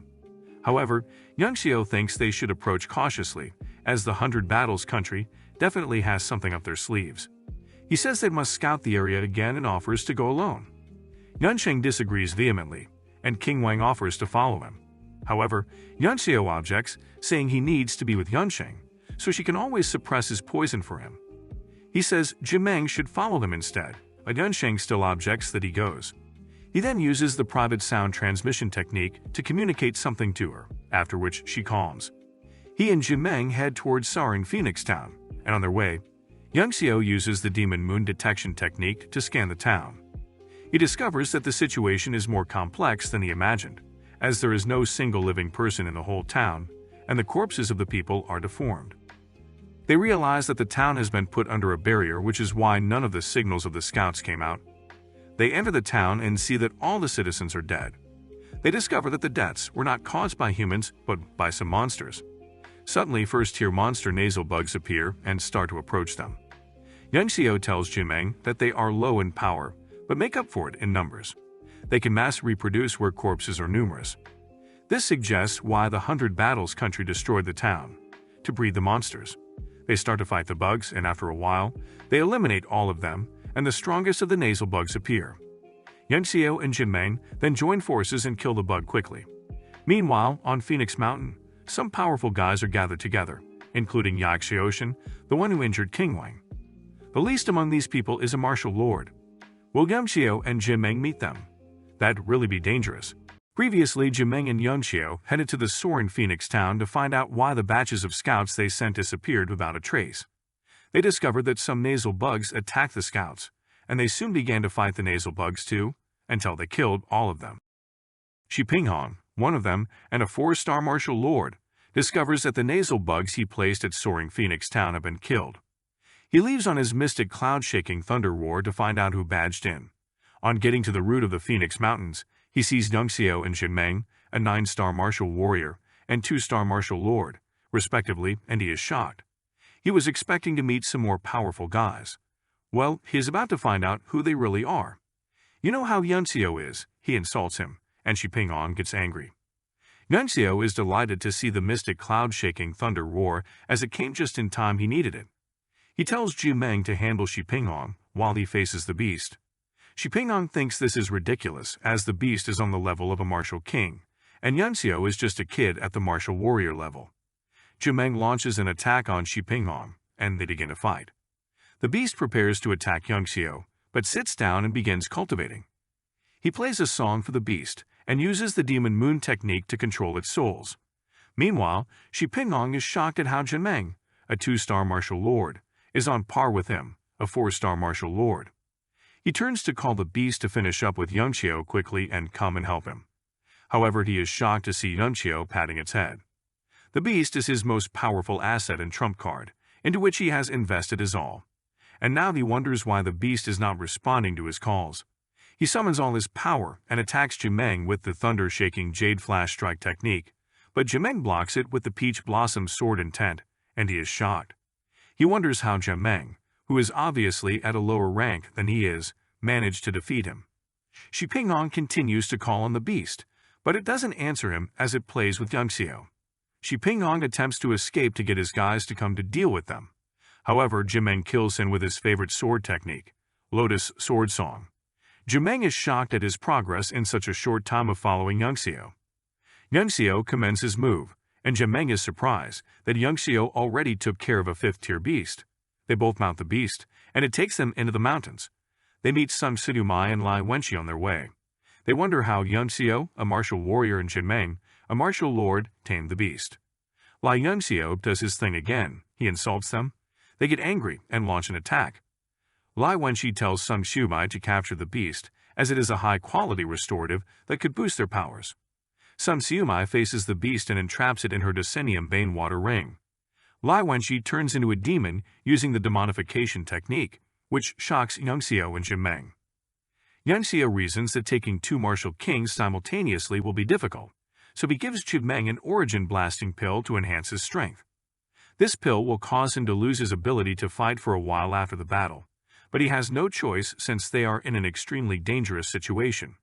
Jimeng takes the pill and strengthens. He attacks Lai Wenshi and slashes him with his sword, but it doesn't affect him. Lai Wenshi giggles and grows even bigger. He then attacks Jimeng with the earth-devouring technique, which leaves a major dent in the ground along its path. Yunxiu takes Jimeng and tells them to retreat as the power difference is too much, and they can't win. However, Lai Wenshi suddenly jumps before them and blocks them. Jimeng tells Yunxiu to use the same technique he used to stimulate his potential the previous day again, and Yunxiu tells him that it is very dangerous. He could die since he already took the origin blasting pill. Jimeng tells him to do it still, as they would die anyway if they don't do anything. Yunxiu uses the golden needle acupuncture on him, and Jimeng gets more powerful. He then tells him to control his strength so he won't explode. Jimeng suddenly breaks through the five elements realm, which shocks Lai Wenshi and Sun Xiumai. Lai Wenshi attacks again with the Crimson Toad demonic technique, but Jimeng blocks it with the Lotus Sword Song. Lai Wenshi is surprised and uses the technique again with more power, and this cracks Jimeng's sword while he tries to block it. Now that Lai Wenshi has seen that his sword is broken, he attempts to attack again, but Jimeng summons all the broken pieces of his sword using the cherry blossoms rebloom and attacks him with the 10,000 blooming blossoms technique. Yunxiu throws the benumbing frost sword he got from Lai Yi to Jimeng, and Jimeng begins to attack Lai Wenshi with it. Some Xuanmi is shocked that Yunxiu has the sword and asks him how he got it. Yunxiu speaks to her roughly, and she gets angry but can't attack him, because her trapping arts will be broken, and the beast she entrapped will escape. Jimeng attacks to the point that Lai Wenshi can't bear it again, and calls Sun Xuwei for help. Jimeng attempts to deal the final damage, but Sun Xuwei intervenes and saves Lai Wenshi. Sun Xuwei tells Lai Wenshi that they should retreat and return later, but as they try to, the mystic cloud-shaking thunder roar appears behind them. When it almost catches up, Sun Xuwei pushes Lai Wenshi to it, and the beast attacks him. Sun Xuwei begins to rant about how she had always wanted him to die since he became a toad in a bid to get stronger. She then challenges Jimeng to fight, but Yunxiu stops him. Jimeng is now exhausted and places on the beast, telling the beast to take him back to Eternal Peace City. He then heads to the mountain, as this is where the true soul phoenix in the monument of the world god flew, and he will not give up on this treasure. Meanwhile, on the mountain, Qi Zhenzi is getting impatient, and he asks Hu Yaming how long they'd have to wait until the array is activated. Hu Yaming tells him they must wait about 6 more hours. Qi Zhenzi begins to complain that it's getting too long. Some Shumei comes back running. She reports that Shi Pinghong and Lai Wenshi have been killed, and they're shocked. They get even more surprised when she tells them they were killed by 2 people who are just a martial warrior and a martial king. She further says that the martial warrior tamed the beast, who also boosted the martial lord's strength by using some strange technique to kill Lai Wenshi. She tells them that the martial lord is already severely injured, leaving only the martial warrior and the beast, so she doesn't think they'd dare to climb the mountain. However, Hu Yaming perceives that Yunxiu is already there. Yunxiu, being behind the bush, is surprised that the opponent has a martial grandmaster and 4th-tier refiner, and he wonders where the 100 Battles country got such strong forces. Qi Zhenzi tells him to reveal himself if he wants to live, and Yunxiu steps out. Yunxiu sees the array and immediately recognizes it as the Crimson Bird Divine Flames array. Qi Zhenzi threatens to kill him, but Hu Yaming tells him to spare his life as he has something to ask him. Hu Yaming tells Yunxiu he saw his expression earlier when he saw the array and asks him if he recognizes it. However, Yunxiu acts ignorant, and Hu Yaming asks him who his master is for him to become a 2nd-tier refiner at such a young age. Yunxiu replies that it is Shi Han, the Tianshui Alchemist Association's leader, and Hu Yaming tells him he thought as much. He then offers to take him as his disciple, being a 4th-tier refiner, which Yunxiu sees as ridiculous. A few moments later, the array opens, and a fragment of the phoenix's consciousness flies out. The phoenix pulls them into its consciousness, and Yunxiu realizes that this consciousness is even stronger than his past life's consciousness as a rank 9 alchemist. The phoenix materializes its consciousness, and they are surprised to see the Tianwu continent from ancient times. After a while, they see the true spirit fire phoenix and are shocked that they have found the treasure. Qi Zhenzi suggests they grab it immediately, but the others are wary of him as he might steal it for himself, being the strongest among them all. However, Humiliated reminds them that this is not the real world with the Fire Phoenix's consciousness, where those with strong consciousness have the most power over the space. In this case, he is the strongest. Humiliated begins to exert much power, and his colleagues realize they cannot match it. However, Yunxiu tells Humiliated to stop what he is doing as it could cause the realm of consciousness to collapse, leading to their death since it must now be weak, having been around for tens of thousands of years. Humiliated is intrigued and asks Yunxiu who his master is, as Shihan can't accomplish such things. The phoenix moves closer to them, and Yunxiu walks toward it to collect the true fire. Qizhenzi gets angry and attacks him with his power, but Yunxiu, having a stronger soul, deflects it and redirects it back to him. On seeing this, Humiliated is shocked that a mere second-tier refiner can utilize the power of the realm of consciousness. He sees Yunxiu as a threat and attacks him with the 1,000 thunderbolts, but Yunxiu disperses them easily. Humiliated is shocked that Yunxiu's soul power is stronger than his and wonders who he is. He commands that everyone attacks him with full force, and they summon their various powers. Yunxiu summons a transcendent Shuan weapon, the constellation impaling sword, and counterattacks their move. He then runs toward the phoenix to collect the true fire. He touches it, and it absorbs him into the true fire. He begins to get burnt, and it seems that he might die. But he refuses to die and quickly ejects his soul from his body, leaving his body to burn. After a while, the phoenix comes after him again and consumes his soul. However, he discovers that his consciousness is still intact, even though his soul and body have been destroyed. Within the phoenix's consciousness, he sees the Tanding Mountains, where he died in the past. He realizes he is in the phoenix's memories of when it was still alive. He follows the phoenix and sees the events that happened in the past in the Tianwu continent. He sees how the phoenix fought the black flame disaster in the sky for 7 days and nights in the past before it died. He wonders how his consciousness remains intact and suddenly sees the phoenix's true flame of life. He discovers that he is still inside the divine tablet, and suddenly the flame of life engulfs him, and he gets reborn with his soul and body reconstructed. He discovers he has become a third-tier alchemist and a 3-star martial master. The phoenix's flame wasn't trying to destroy him after all. The true fire was directly absorbed in his soul, and it is too strong for him to fully control until he becomes a peak 9 heaven's martial sovereign again. However, he discovers the fire is serving as protection for his soul. A few moments later, Qizhenzi sees him and is shocked that he has become a 3-star martial master. He desires to kill but can't fight him because he is severely injured. He leaves with the others and threatens to find and kill him when he fully recovers. However, Sung Xuanmi didn't survive the collapse of the realm. King Wang, Yunsheng, and Dashing arrive with the beast, and they are surprised to see that Yunxiu is still very fine. They are shocked when they discover he has broken through a major realm and is now a 3-star martial master. Yunsheng reasons that Yunxiu must really be Gu Fainang's disciple. Over the next few days, the 800,000 soldiers of the Central Army head to the Shining Gold City and finally defeat the 100 Battles country's army. Yunxiu's father, Lai Changfeng, is set free, and he is surprised to see his son again. King Wang and Dashing confront Lai Changfeng for hiding the truth about his son's talents and abilities. Lai Changfeng is confused, and they tell him that Yunxiu is a second-tier refiner and a 3-star martial master. On hearing this, he is shocked and begins to sob. He had always known his son to be a complete trash who could not cultivate. Meanwhile, Zhirong is treating Jin Meng and has prevented his injuries from worsening, but his chance of survival is still slim. The army finally returns to the capital after a month, which sets the stage for the decisive moment in the struggle for the position of the crown prince. In the next scene, the army is on its way back to the capital, and whenever this happens, the emperor always leads many nobles and officials to welcome them back personally. However, the emperor refused this time, and the second prince, Qin Yu, set up the welcome ceremony platform in his stead. Many think that the king might not attend, which could be a grave offense since it would seem like Prince Qin Yu privately gathered the military officials to his side. He tells them that his father is not in good health, and he will be leading the welcome ceremony. They all begin to hail him, and after a while, the king arrives. The army soon arrives, and the ceremony begins. One of the student soldiers tells Yunxiu that he might be given the title of a duke due to his immense contributions to the war, but he replies that he will leave Tanshui once Qin Yu is crowned. Yunsheng reasons that it could mean his master is also leaving the country, and she becomes determined to follow him wherever he goes. The king soon begins to address them.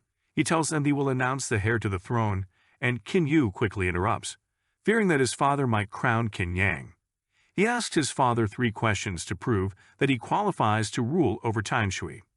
The congregation soon begins to shout that the king should abdicate the throne.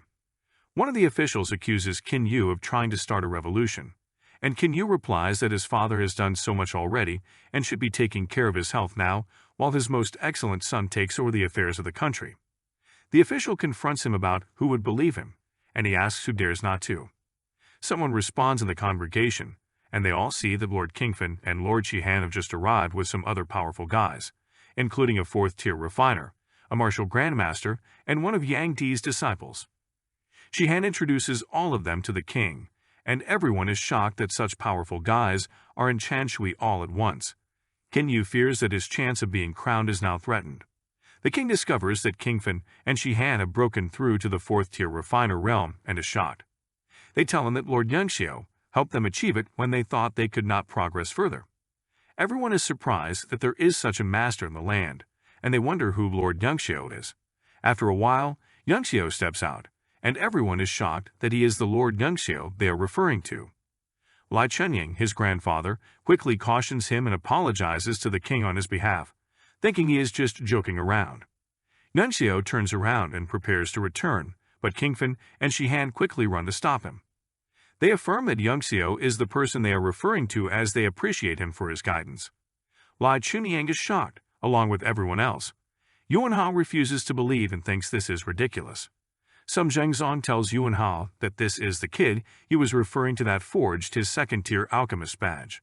Shihan replies that it wasn't forged as he is the one that issued it to him. Some Zhengzong still doesn't believe, and Yangxiu challenges him to a competition in which whoever loses will face inevitable consequences. Yuan Hao asks how the competition should start, and Yangxiu suggests that some Zhengzong should choose his area of expertise, and he will take it on. They are shocked and think he is stupid as every alchemist has different specializations which obviously could put him at a disadvantage. However, Yangxiu says he will go with whatever the challenge is. Some Zhengzong states they will be refining 3rd-tier pills. Everyone thinks this is unfair to Yangxiu, as he is only a 2nd-tier refiner, but Yangxiu says they should go on anyway. Some Zhengzong states the type of pill he would be refining and asks for 3 sets of the ingredients required. However, Yangxiu says he would do the same but wants just 1 set. Yuan Hao thinks he is crazy as refining a pill with just 1 set is almost impossible. The competition soon begins. Some Zhengzong begins his refinement process, excited to show his refining abilities. However, he turns and sees Yangxiu just sitting and eating. Some Zhengzong gets pissed and tells Yuan Hao to mark him as a loss, but Yangxiu says the duration of the competition is 2, and he still has more time. Some Zhengzong continues with the refining. When he is almost done with it, Yangxiu activates the Demon Moon technique without anyone being aware and disperses his soul power, causing the pill to break. Yangxiu mocks him, saying he is back to square one, the same stage he is in. Sun Zhengxing starts the process again, and Yuan Hao asks Yangxiu if this is how he plans to watch till the end. Yangxiu then stands up and prepares to begin refining. Kingfin offers him his 3rd-tier purple tripod, but he rejects it, saying he doesn't need it, which shocks everyone. He requests 10 high-grade Yuan stones from Yuan Hao, who thinks he is just messing around. He begins the refining, and as he continues, Wang Chen, Yang Di's disciple, is shocked. He is familiar with the technique Yangxiu uses. He realizes that he is using the same technique Yang Di uses and is even doing it better than him. He wonders how Yangxiu can do this. Everyone watches in wonder as Yangxiu carries out the refining process, doing what they never imagined possible. Yanqing gets more confident that he has to be Gu Feiyang's disciple.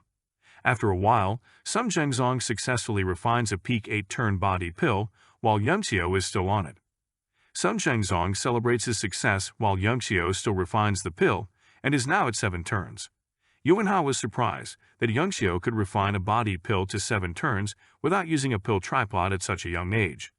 They begin to doubt that Yangxiu can go any further, considering that the flames in the array beneath him have started weakening, and he has used up his soul power to condense the pill and control the fire.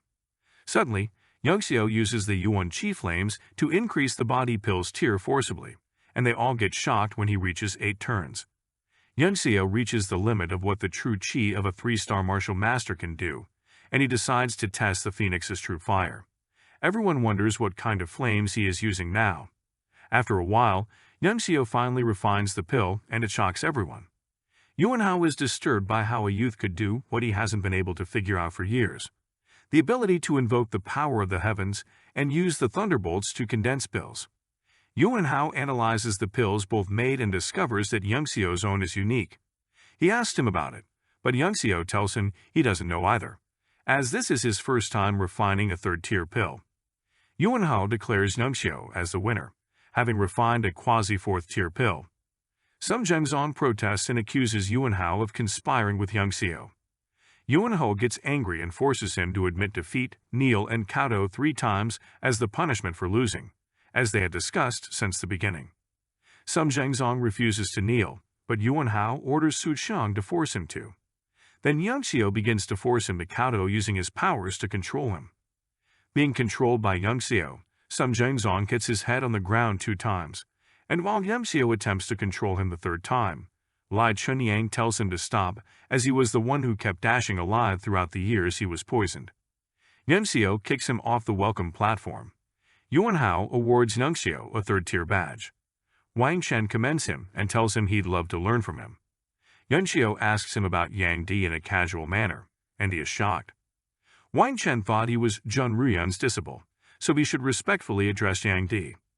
Wang Chen tells Yunxiu about a painting Yang Di has been trying to decipher, and he is ready to grant anyone who deciphers it any one request of theirs. King Fin tells Yunxiu that the painting is still being kept in the imperial palace, as it is a treasure of Tanshui. Yunxiu is surprised, wondering when Yang Di began to draw. King Fin further tells him that the painting was made by Gu Fiang in anger, when Yang Di was finding it difficult to grasp some concepts, and since then, Yang Di has been trying to decipher it. Yunxiu is surprised, wondering when that happened. Then the king tells him that he always keeps the painting with him to see if he can decipher it. He brings it out, and when Yunxiu sees it, he laughs. They all wonder why he is laughing and ask if he has figured it out. He asks them to read the poems on the painting, and when he explains it to them, they discover that Gu Fiang wasn't passing across any ancient art, but was only insulting Yang Di. They are all shocked, and they begin to laugh. Qin Yang offers to bestow Yunxiu and his future generations with the status of royalty if he has the privilege of becoming the emperor, and also let him marry Ruxu. Qin Yu quickly says his own too, that he will bestow him with more rewards than his brother would. After a while, Yunxiu walks up to the king and tells him to abdicate the throne from Qin Yu. The king is satisfied with this, and believes Qin Yu will manage the country properly with Yunxiu on his side. The king then tells him to promise to keep Qin Yang alive after Qin Yu ascends the throne. Yunxiu agrees, and just as the king tries to announce Qin Yu as the heir to the throne, the Green Wolf battleships appear in the sky, and Qin Yang is excited that his trump card has arrived. Zhou Yushan, the eldest son of the Zhao family in the Duskflame Empire, descends from the battleship. He tells the king that he is also there because the successor is being determined, and he elects Qin Yang as the suitable choice. The king gets offended and says he is not supposed to meddle in the affairs of Tanshui. He then quickly declares Qin Yu as the heir to the throne. Zhou Yushan gets angry and prepares to attack Qin Yu, but Yunxiu stops him. He and Wang Chen begin to make fun of him, and Zhou Yushan gets angry and attempts to attack him. However, Yunsheng blocks his attack and protects Yunxiu. Zhou Yushan challenges Yunxiu to a fight, telling him to stop hiding behind a woman. Yunxiu replies that he is shameless for wanting to fight a 3-star martial master, being a 5-star martial lord. Zhou Yushan tells him to kneel and kowtow till he is satisfied, but Yunxiu makes fun of him again. Zhou Yushan gets angrier and orders his men to kill Yunxiu.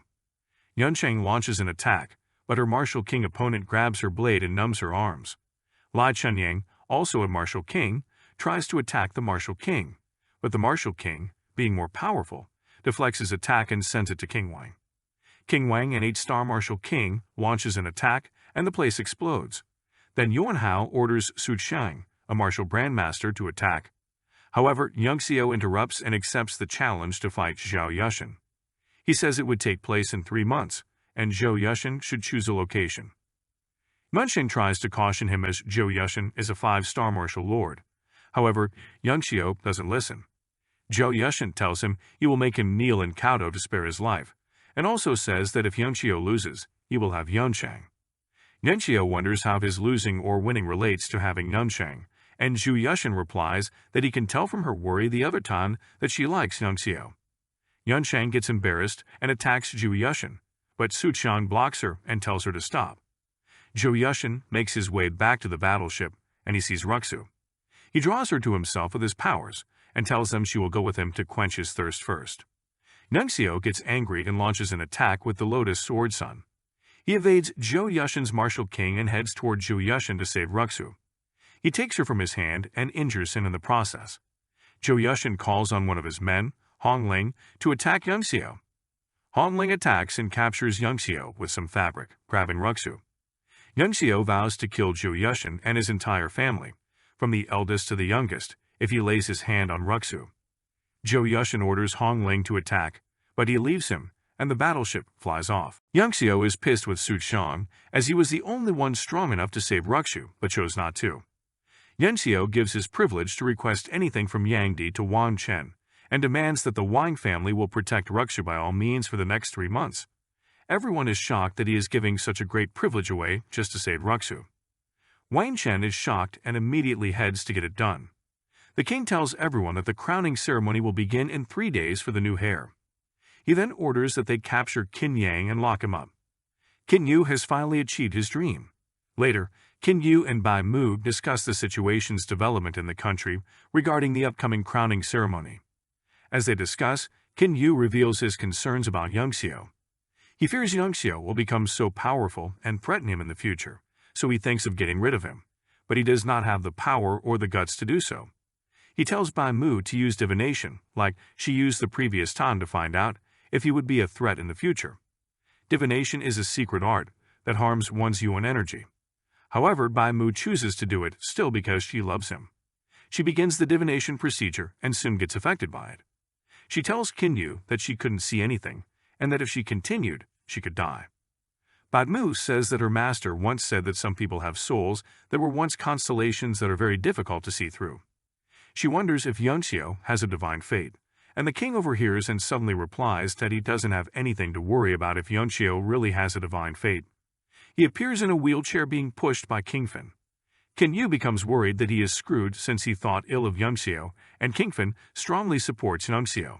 However, Kingfin tells him not to worry because he won't tell Yang Xiu. He adds that if at all he hears, it's something he would just laugh about anyway. He then warns them never to think of going against Yang Xiu, or they will face many disasters. After a while, the king tells Kingfin and Bai Mu to excuse them as he wants to have private time with Qin Yu.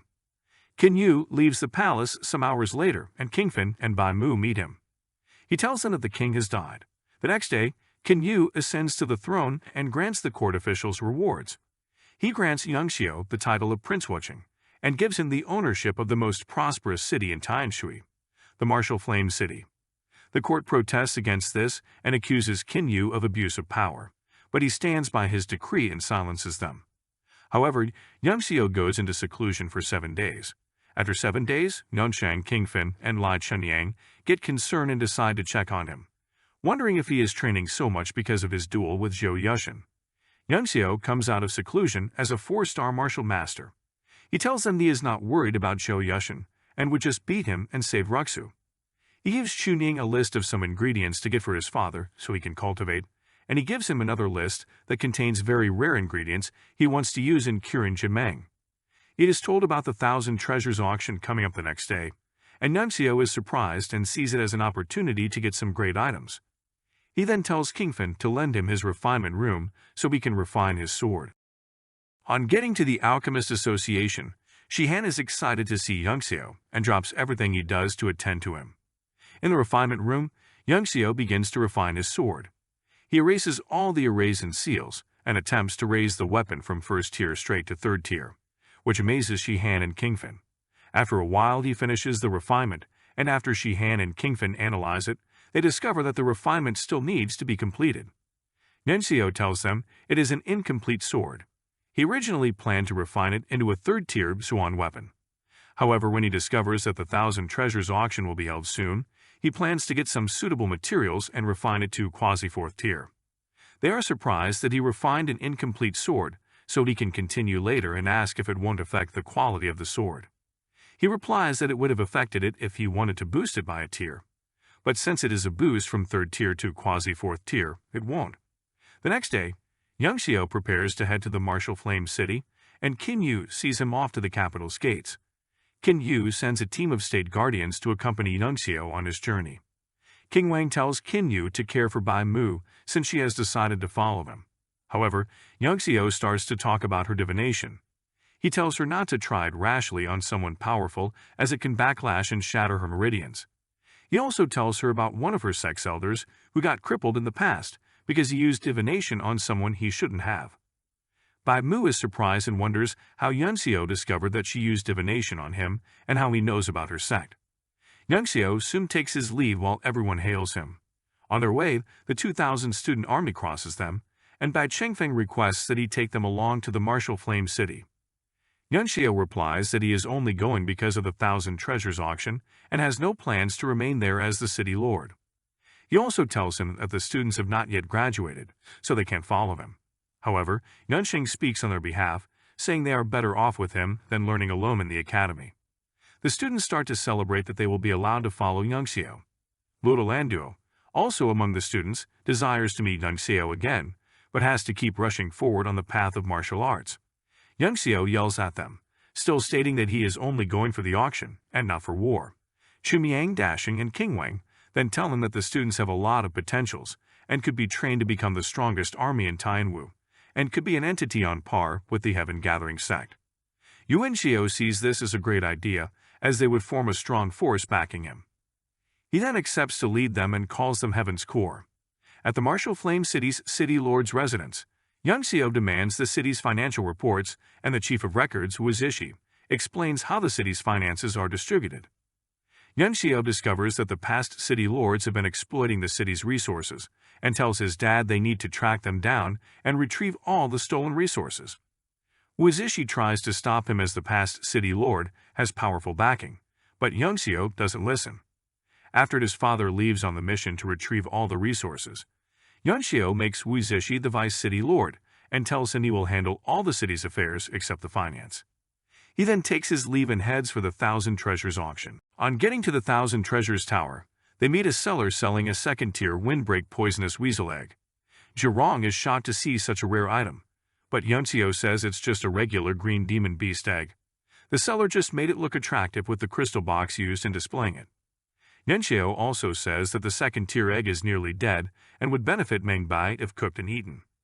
Zhirong is shocked by Young Xiao's words, as the demon beast egg is considered worth a whole city. Another buyer bargains the price with the seller, but he refuses to bid it lower.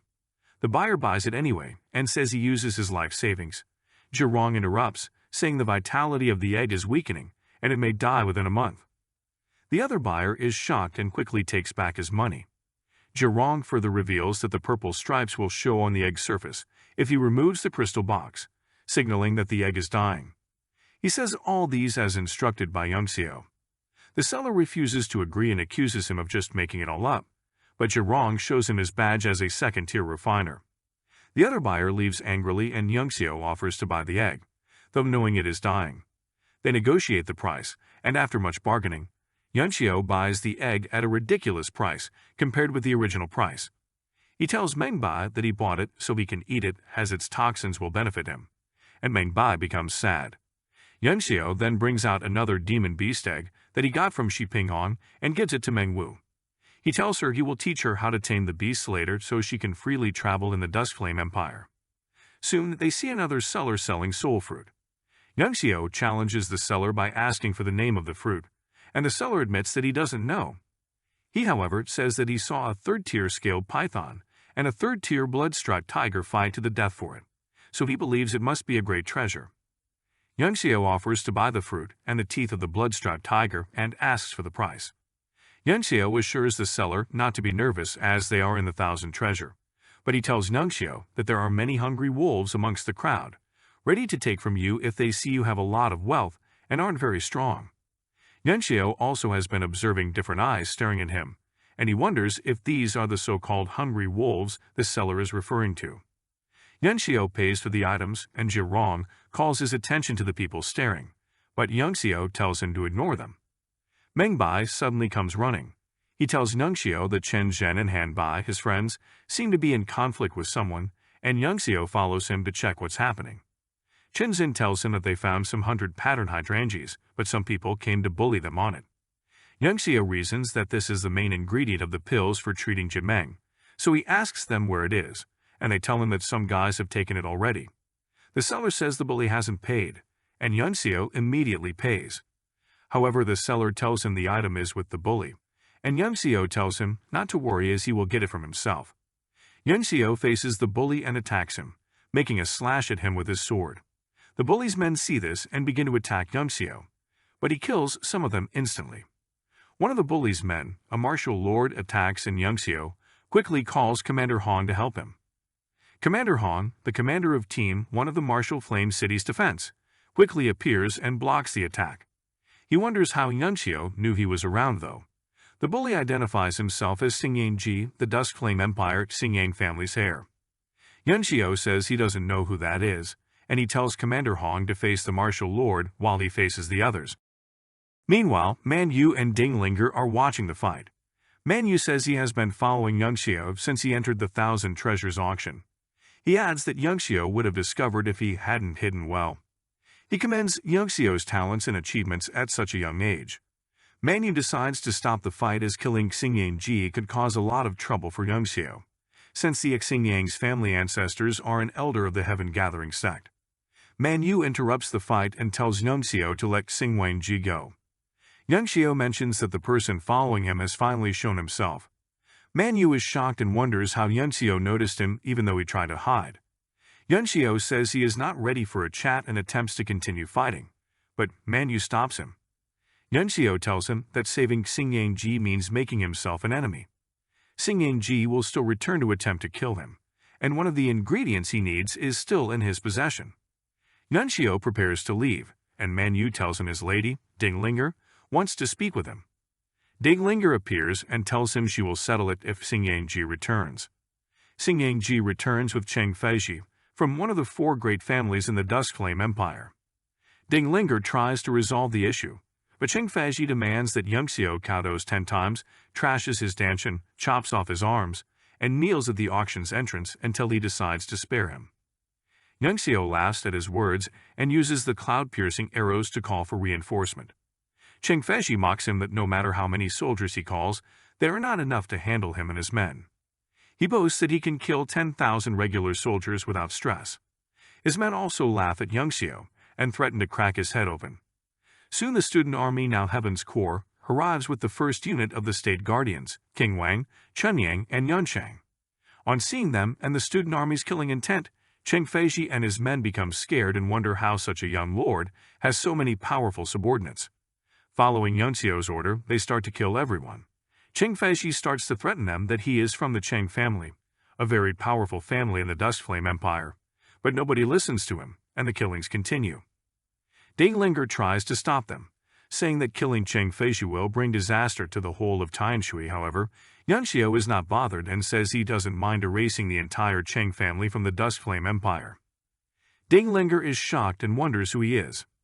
Yunxiao has become formidable with his powerful backing, but can they handle one of the 4 powerful families of the almighty Dusk Flame Empire? Let us know if you want the next part in the comments section. Also, remember to like this video and subscribe to our channel. See you guys in the next video.